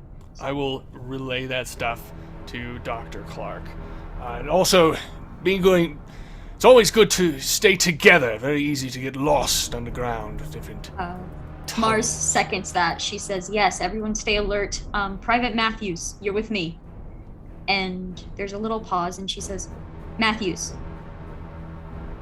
And a few different flashlight beams are brought over to Private Matthews, who is standing stiff as a board, with wide eyes, staring over at a completely dark, shadowed corner, and he is trembling from head to toe. Turn it over to that corner. Flashlight. What's everyone else doing? I'm trying to talk to Mr. Matthews. Mr. Matthews, look at me. It's Dr. Clark. Can you make eye contact with me? You're in a state of shock. I need you to come back down to reality. I need you to look at us. I approach and I kind of crouch down with him, looking very knowingly, and I say to him, Is it your first time drinking coffee too? It's okay. It made me shake a little bit. It made me really jittery. It's okay. We understand. What happens to about me every single time. Yeah. I start seeing the corner shadow demons. Ghosts. what about Iris? Is gonna have her. She has the camera pointed at the corner. Ooh, all right. Ready to take a photo. Great. What is Nick doing? Nick is gonna slowly bring his flashlight over as well with Mr. Margrave to sort of double power the corner there. Great.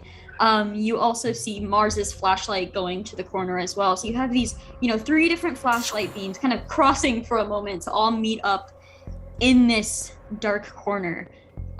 Those that are looking in this corner, make a spot hidden roll for me. Not that bad. Okay. It's him. Not succeed. 56. I got a success. 56 under 60. 37 under 75, a hard success. Okay. So is that just 2 successes there? Yeah. Hard, yeah. Okay. And Iris looking through, like, the camera, you can't see shit. The flashlights are super dull in the camera. You're like, what am I looking at here? But for Mr. Picture Margrave... anyway. Noted. Flash. All right.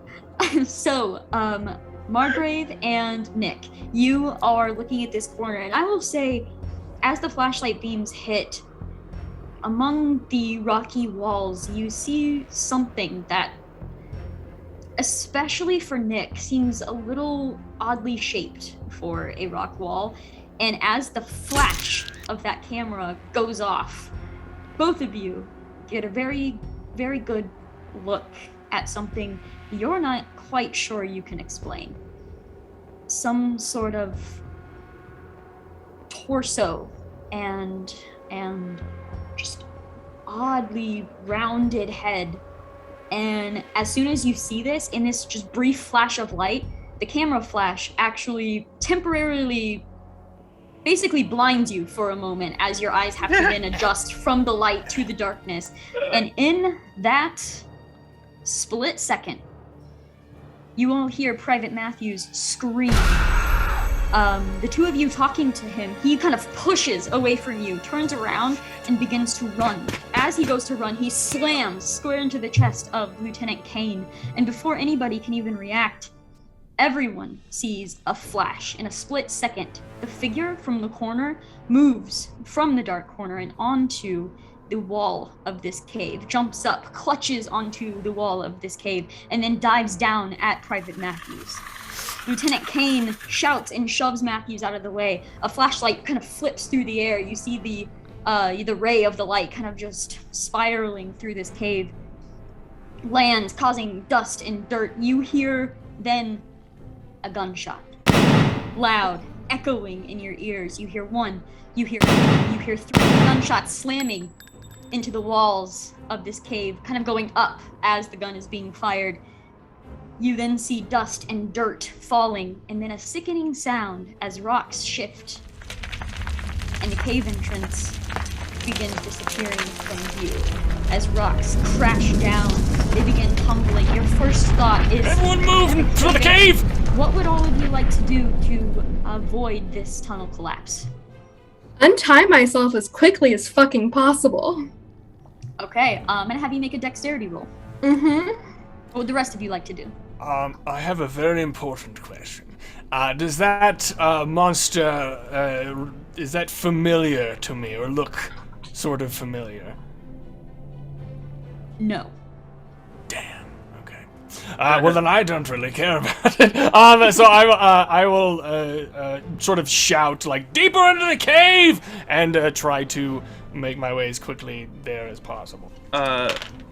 Would Iris be able to make a photography roll to see if that she got the creature in the photo or not? We can resolve that after for sure. Yeah. What is the immediate reaction to try to avoid these rocks? Iris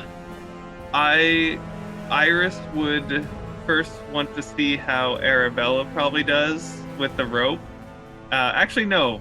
In any case, she would just draw her sword and cut the rope, and help Arabella get untied, and then would kind of follow them wherever they would be going. Yeah, I failed to untie myself. I didn't fumble, but I failed. Okay, so you are Good call. fumbling with this, like just trying to untie this rope. You only have a matter of seconds, and then a sword slices down, cuts the rope, and you look over into the eyes of Iris. And we'll have anyone trying to get out of the way of these rocks go ahead and make a dodge roll, unless you have something else to argue. I failed it.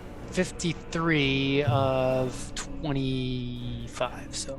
Can I you failed give as luck well. points to other people? Nope. Damn. I'm gonna revise what I just said. If you can roleplay / cinematically describe how you are helping the person, I will let you give luck points to people. Well, so I was with McKay. Is there any way that I could take him by the shoulder and, like, we both leap for the entrance near Margrave after Margrave's calling for us to help? Sure. Okay. Cool. How much luck do you need, Bobby? I think it was like 1, wasn't it? 1? No, I had a Was it double? 53 over 25. Oh! I thought you said 53 over 50. I was like, oh, dang. Crap. Okay. Well, to note for the future, yes, if your character can actually Okay. help them, I will allow you to give luck. Yeah, you Okay, guys don't want to second help round. me. Don't help me now. Rest in peace. See you later, guys. Are you the, I'll are be you the hanging only out. one that failed, or? I think so. I think Well, Iris I failed. failed as well. Okay, I'm holy gonna check how much luck I have to burn real quick. Okay, we're good. We're good. How much do you need, Ms. Belrose? Just give me 10. Yeah, fuck yeah. Let's drop me down to 60. Let's do it, babe. Y'all nuts! Dang, you Oh, got some good luck. I do we not got a have nice luck. group here. That's way nicer than I expected. Thank you. As the rocks are shifting and crumbling down, you're coughing, dust is just filling the air. There's this fear from especially those of you that saw whatever the fuck you just saw in the shadows.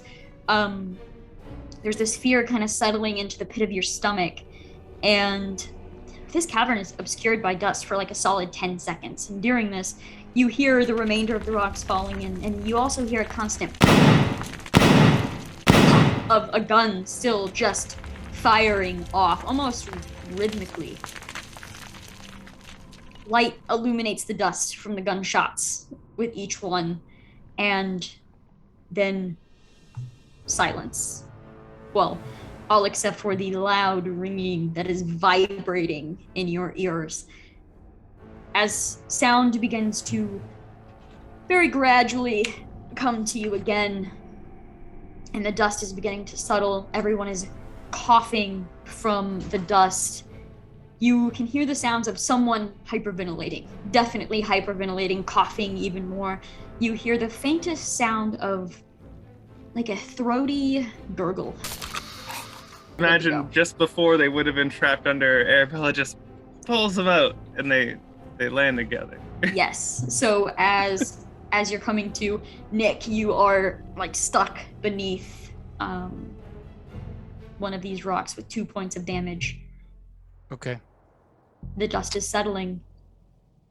What would you like to do? Who's around us besides ourselves? Who's like in our immediate vicinity that we can see? I'm gonna say, for the sake of the scene, let's see. I will say Margrave is probably close to Nick, just because of where you were looking in the tunnel. I will say Dr. Clark is probably pretty close to Mars, and Iris and Arabella are right beside each other as well. Okay, so we don't see any of the soldiers or anyone else. These are the only people that we're seeing. Dr. Clark might. Okay, cool. They'd probably be close to Mars, so. But you do not, yeah. Okay, so Mr. McKay, you seem to be stuck there. Hold on a second. I need some help over here.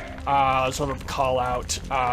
What is the situation with his arm, leg stuck? Is it like something? I think it's big? probably my leg, and I think it's probably like it fell enough to like it pushed me to the ground, and then it's like trapped me under it. Okay, I would like to try to help you get your leg unstuck from there. I'm a pretty hardy old man, so I'd like to help you lift it off. Yeah, I will have you go ahead and make a strength roll for that. Yes, I'm a strong old man. While that is happening, and before you tell me your roll, what are Iris and Arabella doing? Iris looks to Arabella beside her and says, "Thank you. I see that you do not owe me for helping you with the rope. We're all cleared up." Friends? Oh, sorry, go ahead. No, she ended with friends. Instead of shaking your hand, I almost burst into tears and just give you a very big hug. Oh no. Oh my. Well, there. Pat her on the back. I believe that our friend Nick there is also. They seem to be in trouble. Perhaps we can see if they need some help. So I rolled an 8 under 75. I probably could just like pick this up and move it. Yeah, I got a 30 under 70, so we'll get to that in just a moment. Dr. Clark, as you are sitting up, you see Mars close to you, also sitting up, kind of like trying to wave dust away from her face, but just coughing, looking around. Is there anything specific you would like to do? Miss Mars, are you okay? You're okay? I'm fine. We need a roll check. I call out to the cavern. Sound off if you're all right. Margaret! McKay! Earhart and Belrose are dead. Arabella's fine. Good. Belrose? Yes. Here. Matthews? At yelling Matthew's name, you hear you hear the hyperventilating stop for a moment and then start again, and you're able to kind of pinpoint that location. Now that the dust is settling further and you're able to kind of like wipe off the dust from your flashlight so you can kind of look over, Matthews is in a fetal position up against one of the rocks, mumbling to himself between these like panicked breaths. As you and Mars are looking at that, you hear that throaty gurgle coming from your left, and you both look at each other for a moment, and then Mars kind of moves her flashlight to look to the left, and you see Lieutenant Kane is where the gurgling is coming from. Throat and chest ripped open. You see, Oh my god! It looks like something was dug into the collarbones, and the collarbones were just ripped out. What the fuck? What the fuck? I drop my flashlight immediately. He is barely alive, blinking quickly, and you see his finger is just squeezed on the trigger, but it's all been expended at this point. What's happening? He's dead! The captain's dead! The captain's dead! And I'll pick up the flashlight again and point towards it and try and get everyone's attention to it. McKay, let's get this rock off of you, come on. Yeah, I'll say easy enough. You can shove the rock off and all of you can kind of meet up. It's definitely not comfortable. You're definitely kind of limping here and there, but it's not broken or anything like that. By the time you all gather around Lieutenant Kane, the gurgling has stopped. I look towards everyone. Does anyone have any first aid medical? Oh, I've got the first aid supplies in my bag. I mean, like experience. Does anyone have experience in it? I have a first aid experience. If you were to, okay. If you were to give it a numerical value out of 100, what would it be? 40? Okay, so me and you are 40-ish. both. Okay, cool. Me and you are both about the same. I guess I'd like to try to go up and do something, but. I will say, as you walk up, Mars holds out her hand and stops you, and she says, "He's dead." God. And at this point, Dr. Clark, with your flashlight, you see something moving to the left of it. Oh, on the left. I'll point towards it. Point your light, and you see Annie stumbling out from the entrance, coughing with a cracked lens in one of her glasses. And Mars immediately says, "What the fuck are you doing down here?" And she's stumbling, and she looks dazed, and she says, "I just wanted to see. I didn't know," and kind of just points up to the avalanche. And Mars kind of just steps over to her, and they're just quietly bickering at the moment. Everyone, we need to get together in a small circle. Whatever that beast was, we need to stay together and find a corner or something. Let's move away. It's sort of what I try to start corralling people together in a small. Whoa! Wait! Do we want to go to a corner? It was in the corner. What was it? I didn't see anything. The rocks just. What are you talking about? I'd like to look for the tracks of whatever this thing was. Try to pinpoint where it went, or do some sort of like tracking or zoology. Like try to use all of my knowledge to figure out if I don't know what it is, how it hunts. Okay, make a survival roll for that. I'm gonna turn to the doctor, and I'm gonna say, listen, as a fellow scientist, archaeologist, I want to tell you what I just saw was not natural, but it wasn't anything that I've ever seen before. Much like those rocks that I saw at the entrance. There was some sort of creature clinging to the wall, and that is what got Lieutenant King. At this point too, for the sight of Lieutenant Kane, I'm going to have all of you make a sanity roll. Oh, well, I was wondering. I just didn't want to interrupt the scene that was happening. I knew it was coming. It was nice knowing y'all. Oh boy. Yeah. I fail with the 75. I fail with an 80. I succeeded. 44 under 60. There we go, Belrose. I got a 10 under 50. Hey! Nice. Ew. All right, those that failed are going to lose 2 points of sanity. Yeah, that's about right. Iris would probably try to at least talk to the Dr. Stanford and be like, "What kind of doctor are you? Of archaeology. Can you help?" Not unless he has a very ancient object wrapped into his brainstem right now. No, I cannot help. Okay. Well, There's something in here. Calm down. There's something in here with us. There's something in here. Yes. We need to go in the other way. We can't stay in here with it. I understand. At this point, Connors kind of stumbles into view, having kind of been trapped by one of the rocks as well. And he kind of just points to the entrance and looks to Mars and says, "Do you think we can move that? I don't think we should touch that." Can I use my geology to know whether or not that's gonna, if we Sure. move any of it, it's gonna slide even more? Nice 20 under Nice. 62. Nice. If I were the person, I would not touch that. I would not touch that avalanche. We don't know how stable it is, how unstable it is. It would just cause more. We don't even know what the rocks are made of. We need to be as safe as possible. We need a radio for help if we have any. We need to stay whatever that is, we need to stay far away from until help comes.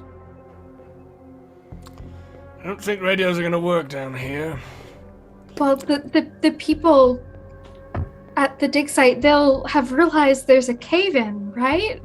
Like they couldn't have missed it. They have to, right? So they'll be looking for us. I'm gonna look at Mars and see how many people wonder. Like, is there like a on her face how many people know are here? She seems to Yeah. be thinking. She seems to be thinking about it, and she's kind of weighing options. And she says they could notice, but that doesn't mean they're going to be able to get us out. They could start shifting things and make it worse for us down here. And what are we going to do in the meantime? Wait right here where whatever did that, and she points to Kane, knows exactly where we are? I take out the map and I point at it. We at least have some understanding of how this system works. We find somewhere we know is safe. We go a little deeper into the mine and we keep ourselves barred from whatever that thing is. Connor speaks up at this point. He says, most caves have multiple entrances. Maybe we can find another. Maybe it takes us to the other damn side of the island, but maybe we can find another.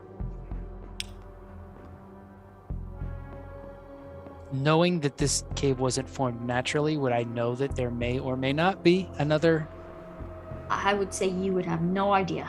Okay. Can I do a quick perimeter with that flashlight, realizing that while we're having this wonderful planning session, that this thing is very well still in the same room as us?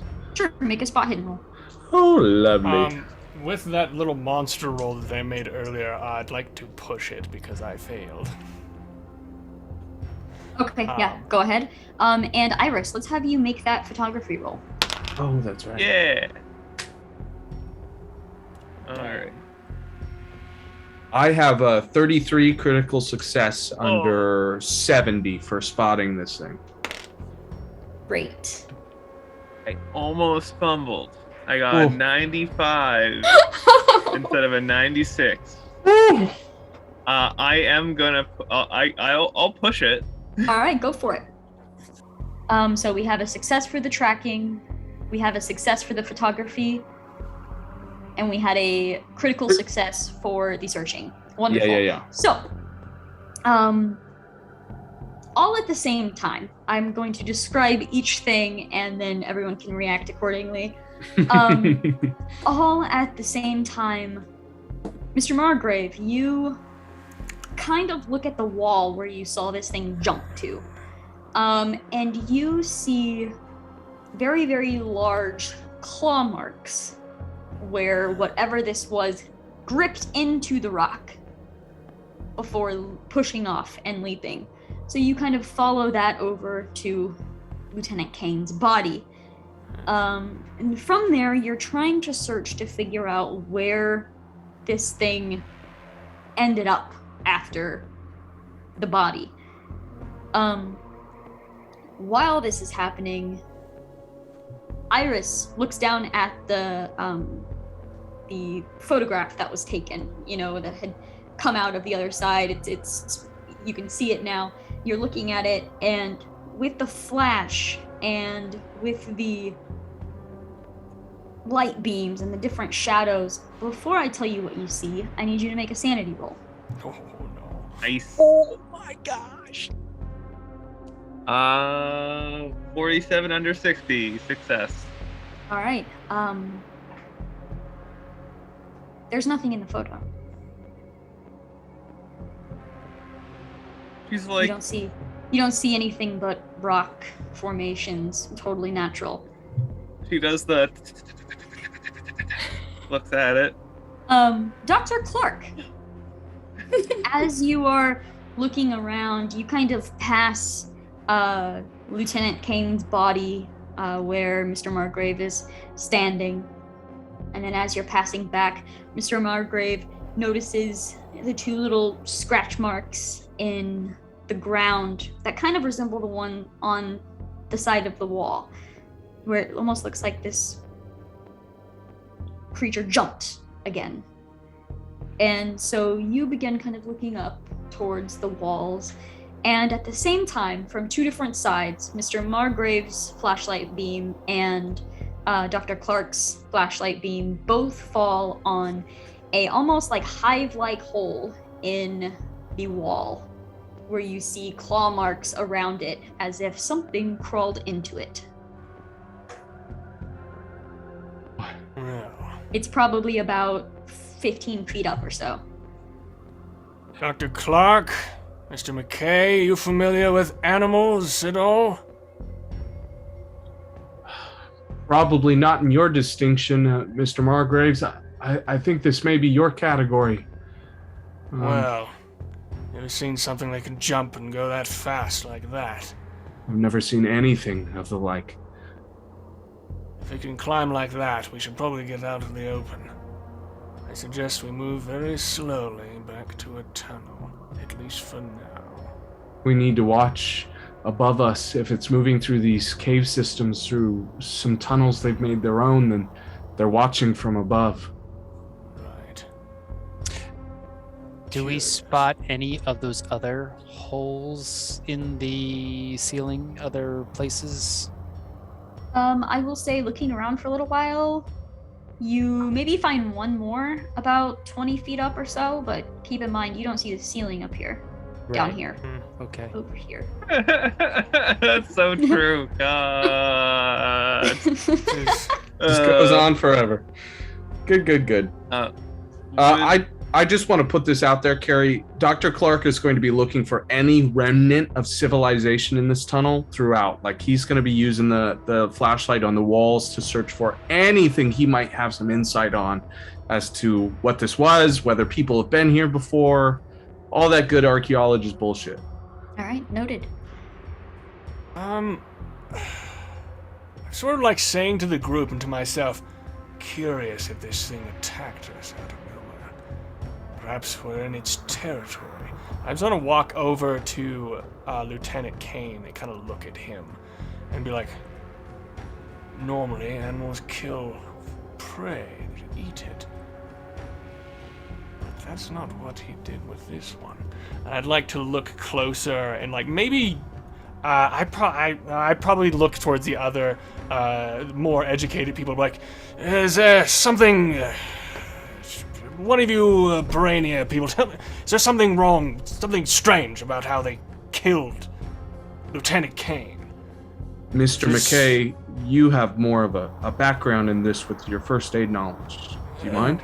I guess, sure, why not? I guess if no one has medicine.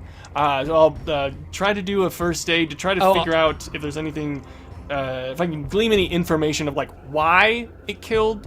Is it, like, you know, trying to make the distinction between, like, food, this is Right, like, right. I stay out of my territory, blah, blah, blah. Yeah, I will allow anyone that wants to make a first aid roll. Just keep in mind it is first aid, so you may not get a lot of information. Mm-hmm. Cool.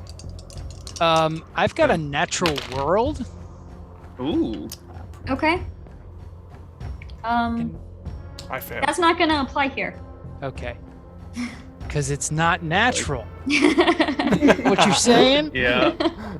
I got a 57 over 40, so I failed.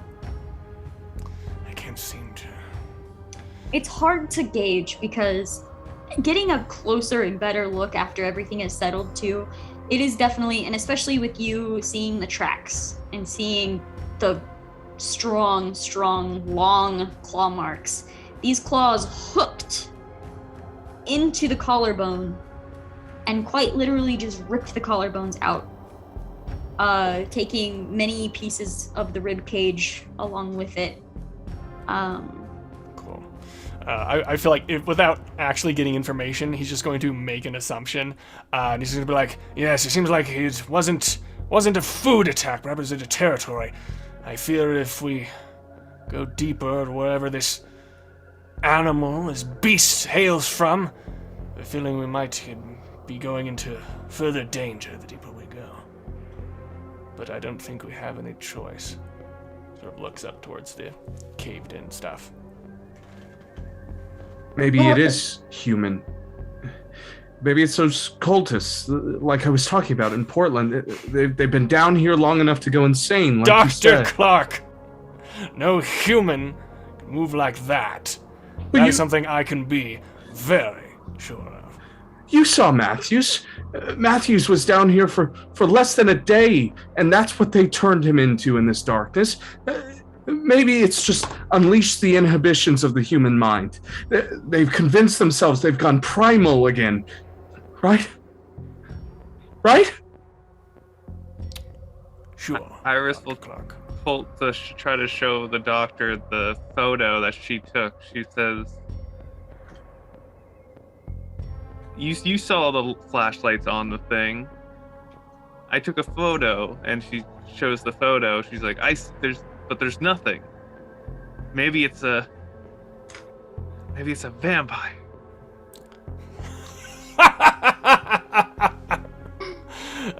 Come, it's probably just a trick of the light. Some scared animal or something.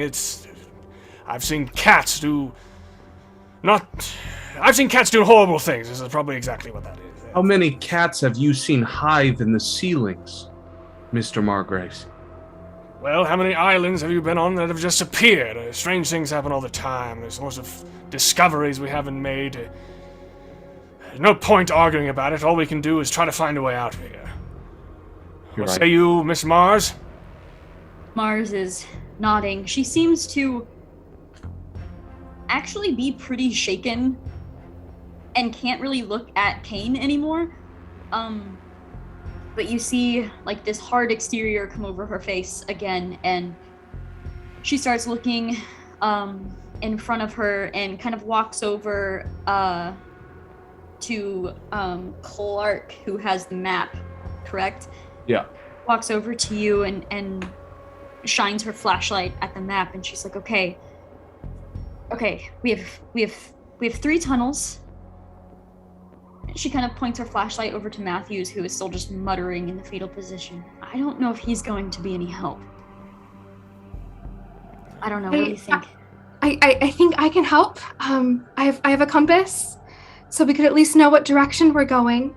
That's the thing we always tell you when you're up in the sky, is you have to trust your instruments. Even when you think that they've gone awry, they know things that you don't. Let me check my compass. Okay.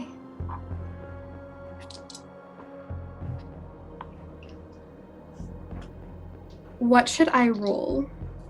For this in particular, is your navigate or your luck higher? Let me check. My luck is not as good as it once was. Wonder how that happened. My navigate is decent. Okay, I will have you make a navigate roll then. Oh my god, that's 1 over. Oh, well, maybe you could spend. Oh yeah, no, right? Yeah, fuck go ahead that. and Yeah, I'm spin gonna that. roll. Yeah, I'm gonna spend 2 luck, and we're gonna make that a pass. Like maybe I jiggle it a little bit in my hand. Like, oh, it's upside down. And as you're kind of studying your compass, you're getting a good grounding for where you are. And as long as you keep checking this compass, you'll be able to at least, especially with Dr. Clark's map, help map out these cave systems as best as you can. Question for Keeper. With the tunnels that they've mapped out so far from what they've already told us, did they map out all of those other tunnels? It was just the 4th one that they have? Or was it like, oh, we know where these go, but we haven't reached the end yet? Yeah, as far Kind of as they with the have 3. mapped, they have 3 tunnels like started. They have not reached the end of them. They've basically like marked as far as they've gone, came back, went into another one, did the same thing. They've discovered 3 of these tunnels. Matthew says there's a 4th. Okay. As I know, Adam knows the story fun thing to do is to go find the 4th tunnel. But That's the what I was other thinking. 3 seem like the more safe route, but That's what I'm thinking. I think the fun part would be to go to the 4th one, and I would go up to Matthews and be like, listen, buddy, I don't need you to talk right now. I need you to point me in the direction of that 4th tunnel, the one you said was there that they didn't believe you. And I'm gonna look in his eyes. And I'm gonna say, I'm believing you. I want to know where that tunnel is. At this point, Matthews stops the heavy breathing. His face looks calm for a moment, and he sits up. And he turns his head slowly to look you directly in the eyes. He leans in a little bit closer, and he says, "Do you know what happens to nails?" And then he points. He points to the shadowy corner where the creature had jumped from. And then he just starts humming, and he lays back down into the fetal position. Do I know what happens to nails? I'm gonna turn and look towards that corner again. I mean, at this point, would our eyes be getting used to the dark at this point, or is it still? You're as adjusted as you can be, but it is dark down here. Yeah. Okay. Yeah. I mean, is that's probably the corner that Earhart was probably looking near, right? Correct. Okay. You're welcome to make a spot hidden roll for that corner if you'd like. I'll definitely do that. Can I help McKay? Sure. I'm not entirely sure what help does. Yeah, would it just be able to roll twice, I guess? I don't know. I know they have It should some sort of give them- convention. It should give them another. Oh, don't they call it 100 bonus die, or I something like believe. that? Or Another what? It should give you another 100 die, as if you were Like getting an a bonus. advantage sort of Like thing. an advantage, Yeah. so I could take one of either one. Correct. Okay, well I'll take that one then. 32 under my 60. Yeah, as you both head over, That Um, works, okay. you're able to see where the rocks are. It's very deceiving because it does kind of look like a wall. But as you get closer to it, you see that if you go over it, it does there's a bit of an incline. And it's almost like a slide in a way that heads down. Well, seems like we should be going deeper into the belly of the beast, eh, McKay? It would seem so. Lars pops up behind you and then turns and says, "Connors." And Connors comes over and they're both looking down with you. This Like is sorry. this is how it got in here, right? It climbed up here. That's how it's moving so quick through the tunnels, like the hives we saw on the ceiling. It's Definitely. possible. We still have those ropes, right, Mr. Right, Monty? We still have the rope. Yes, Uh, that is correct, sir. Is there a place to tie off a rope to here and maybe go with it down that slide? There are plenty of so boulders. it's like a slide, not just like a slanted Yeah. tunnel. Oh, Yeah. balls. Great. Damn. Yeah, if we go down this slide, it's like we're going down the slide. This is a decision Yeah, we're doing. you're not Yeah. coming back unless you are working really hard to. I'm trying to find an actual in-game reason to go down the scary tunnel, and I'm We could send Matthews. He's useless. Oh no. Does it smell like fresh air down there? Listen, correct me if I'm wrong, but if this thing is hunting as it usually does, it expects something to come through the front door, down these tunnels where it took the first team. But if we're moving through its tunnels, is it going to see that coming? Ooh, I feel like I would definitely have knowledge on this. Do you want me to roll, or what I just already know? Kind of the best course to throw off an animal, a beast's game. I will say, from your natural experiences that you have had,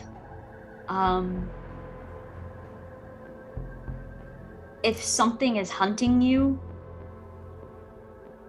it's hunting you. There's nothing we can do about that. You would know perhaps being in its own turf would be a little more dangerous, but you get the feeling that this whole cave is probably its own turf. Okay. I will relay that and be like, well, whether we like it or not, the hunt is on. So we can either wait for it to come back, or we can go and head it straight on. As I sort of like cock the elephant gun. What say you all?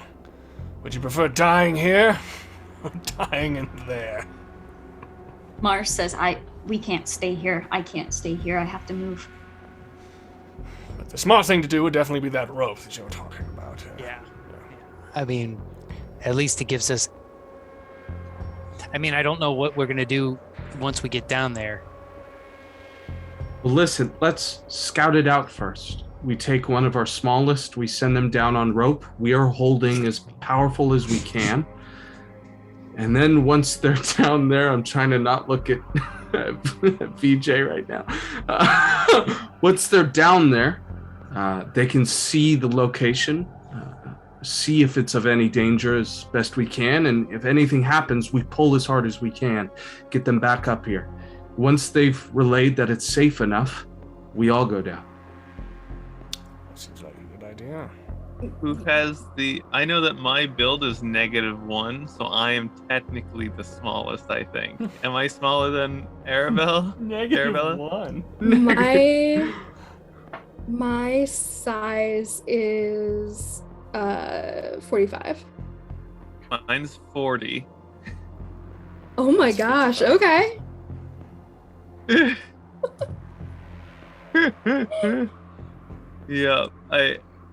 Yeah. 40 strength and 40 size. There we go. Mhm. Wait. What about Annie? She's kind of smaller, right? You say that out loud? Yeah. Nicole says, absolutely not. Oh, okay. Just a thought. I just And then wanted to put it out there. She starts going over whoever is holding the rope with the rope idea. She'll start tying it around her waist, and she'll say, "I'll go."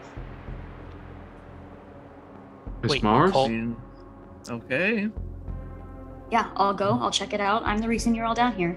And she starts tying it to her waist. I'm trying to figure out how the thing found us to try to, I know it's impossible for me to know this, but it's like, if it's like smell, probably not sight because, I mean, it's super dark. Well, I mean, I guess we did have a bunch of lights, but like smell, sight, hearing, something like that. Echolocation. Yeah, something like Ear. that. Yeah, I would say you would have no clue. Gosh, At this time, at least, no clue. Maybe it's through the weird rocks that yeah. we've never seen After before. five. It could be like vibrations in the weird rock that I've never even seen in my life. Yeah, on this weird forbidden island that Carrie has trapped us on. I'm sure we're gonna run into a Dr. Moreau of some sort. Who will eat us and it'll be the end. Yes. Damn it. I have to rewrite. No. Mama bird pushing us out of the nest again. Yep. All right, so Mars is gonna, if someone is securing this rope, she's gonna crawl over this rock formation and slide down. Sorry. Yeah, I think I'll secure the rope to a boulder of some sort that I know will hold her and everybody else's weight. Easy enough. I'll be holding onto the rope even though it's still tied on. And I would also like, or at least recommend, throwing a flare down at the bottom first. Okay. Oh. She also, you see her, like, before she climbs down, hug Annie, and then turn and, heeding your advice, lights a flare, and kind of... I'm gonna keep my eyes on that hive we found, and I'm going to continue watching the walls, not only for killer Dr. Moreau's that Carrie's gonna throw at us, but also at the, just, again, searching for any remnant of civilization. But I'm trying to make sure we're watching our backs while we're dying in the tunnel. All Good right. eye, Dr. Clark, good eye. The flare slides down, and it's not too far of a slide before you hear it hit the bottom. You can no longer see the flare. You can kind of see the light of the flare, but you can't see the flare anymore. And Mars takes a breath, climbs in, sits down, and you kind of hear her shoes kind of scuffing against the slide as she's trying to control her speed, sliding down to the bottom of this tunnel. You hear a couple of crunches of her footsteps. Is anyone looking down? Like, are you watching the tunnel? Yeah, You kind of see her head kind of pop back up as she peeks around, and she's like, it's just a tunnel. It just goes further. You hear, feel, smell anything different? No, it's all the same. It's all dark and terrifying. Damn. Well, I guess the only thing we can do is... Best way to... I'm assuming to get out of a tunnel is at least to commit to one path for as long as we can. So... How long was the rope? Which rope was this? It was one of from the bags that. From the rope bags? Yeah. This rope is pretty long. There's a lot of slack to it right now, though, too. You have it tied to that boulder and everything. This rope itself is probably like 100 feet. So she went, what, like 50 feet without... Not even. Okay. Yeah. Well, I feel like I'd like to turn to the group and just sort of set the game plan of what exactly is happening. It's like, all right, so this is what we're dealing with at this point in time. We're supposed to be exploring the problem that was down here. We got attacked. Cave-in is blocking our exit. Someone's dead, and the only thing we can do is, I guess, try to find a way out. So, at least we found that this tunnel is safe enough for now. I vote that we stick to one tunnel until we find a dead end. How does everyone else feel about that? Yeah. Always open to new ideas. I spent a little bit of time underground in caves, but mostly the savannah and the jungles is where I have most of my experience. So this is a bit out of norm for me. The tunnel slide seems pretty fun, at least. We could hold hands, or not. Sure.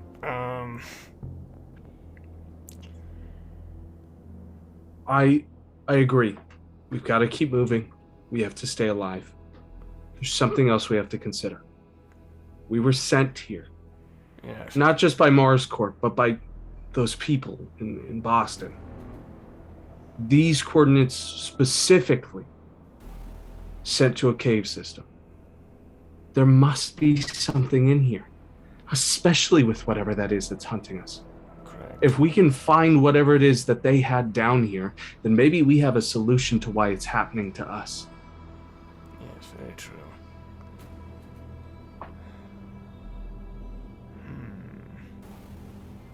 So if At our this point, big game hunter can keep us safe, and the rest of us can look for whatever is the solution to all this.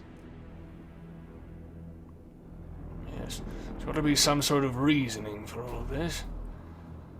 Yes. What to do with Matthews? yeah, Connors at this point walks over and says, I don't know if this is a solution, and he's holding Lieutenant Kane's sidearm. Kind of holding it out in case anyone wants to take it. I don't know if bullets are the answer here, but if it's a rock or that thing, I think I'd choose a rock. So, I look at Dr. Clark and I say, do you have any experience with firearms? I shot skeet one semester. I occasionally go hunting with my father-in-law. No, I don't have any understanding of what this is. This would be the first time I've ever ran into a situation where I needed one. Earhart, trust- Melrose? I'm unarmed. I'll take it. Do you know how to use it? Yes, of course. Do we have an insight skill? Yes, can Everybody's I? Psychology.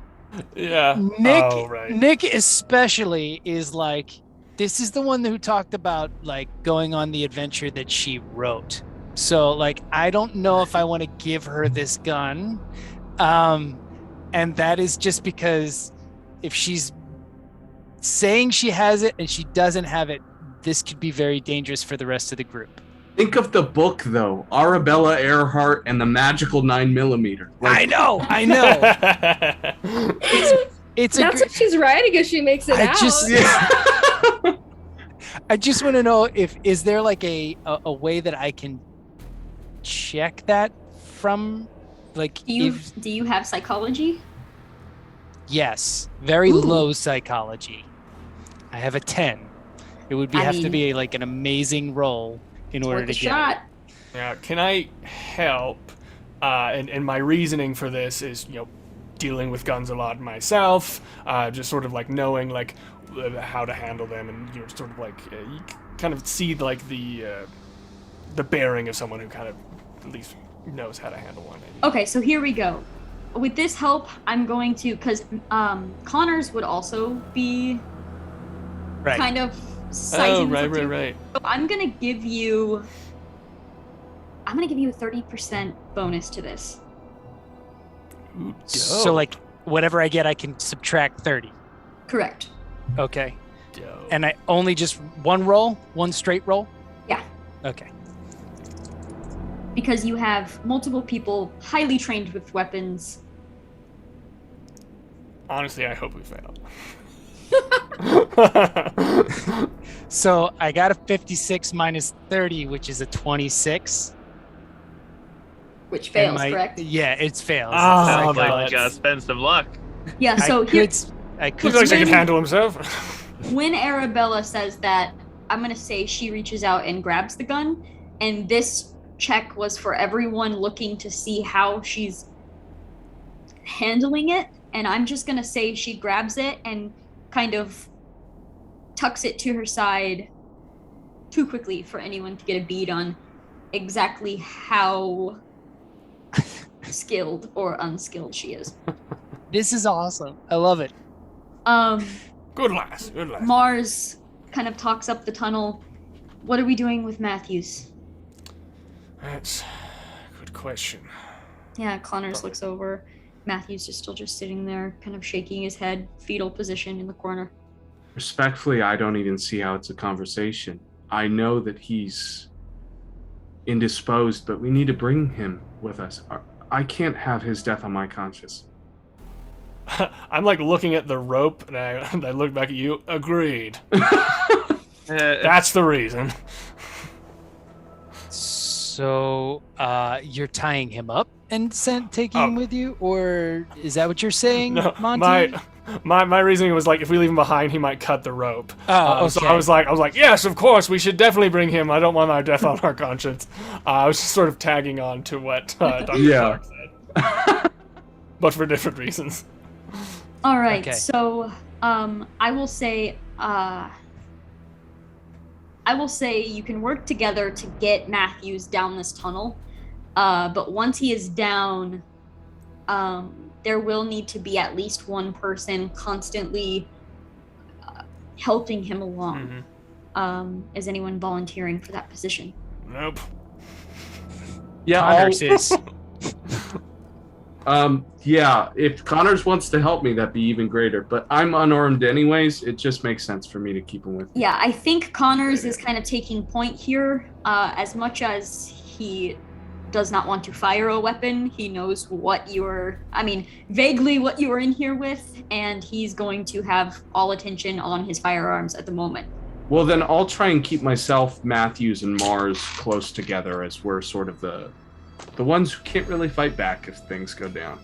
And actually, as you all gather, I assume we're all heading down the slide. Yes.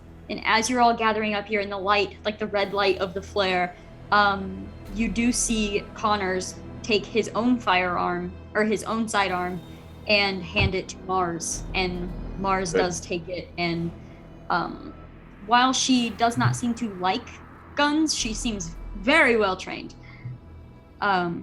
So she does have a weapon as well.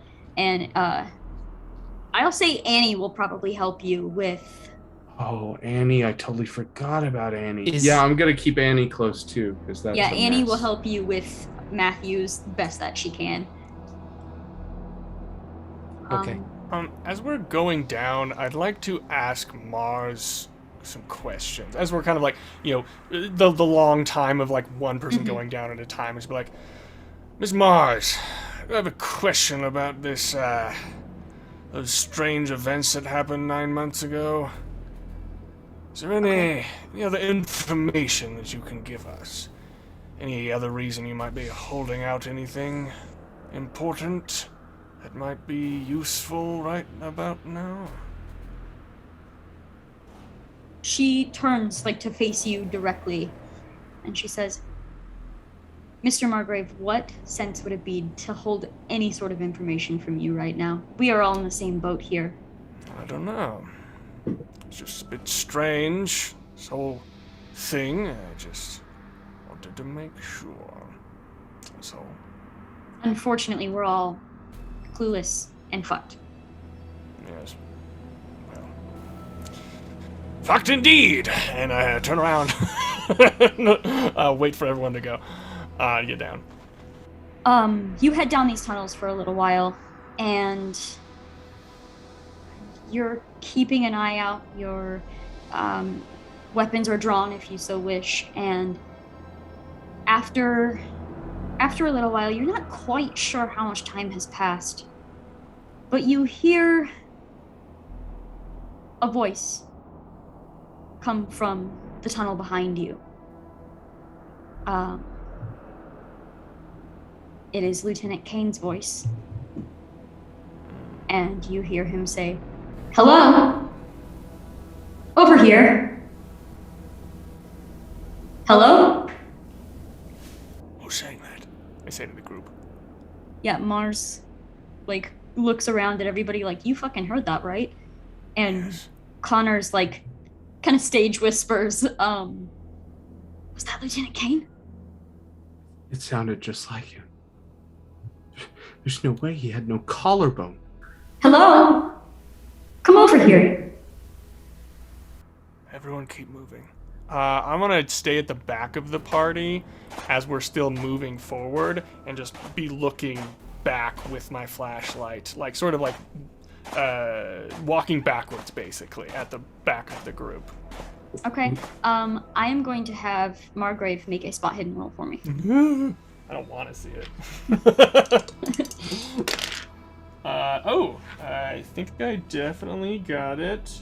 That is a 34 under 75, so that's a hard success.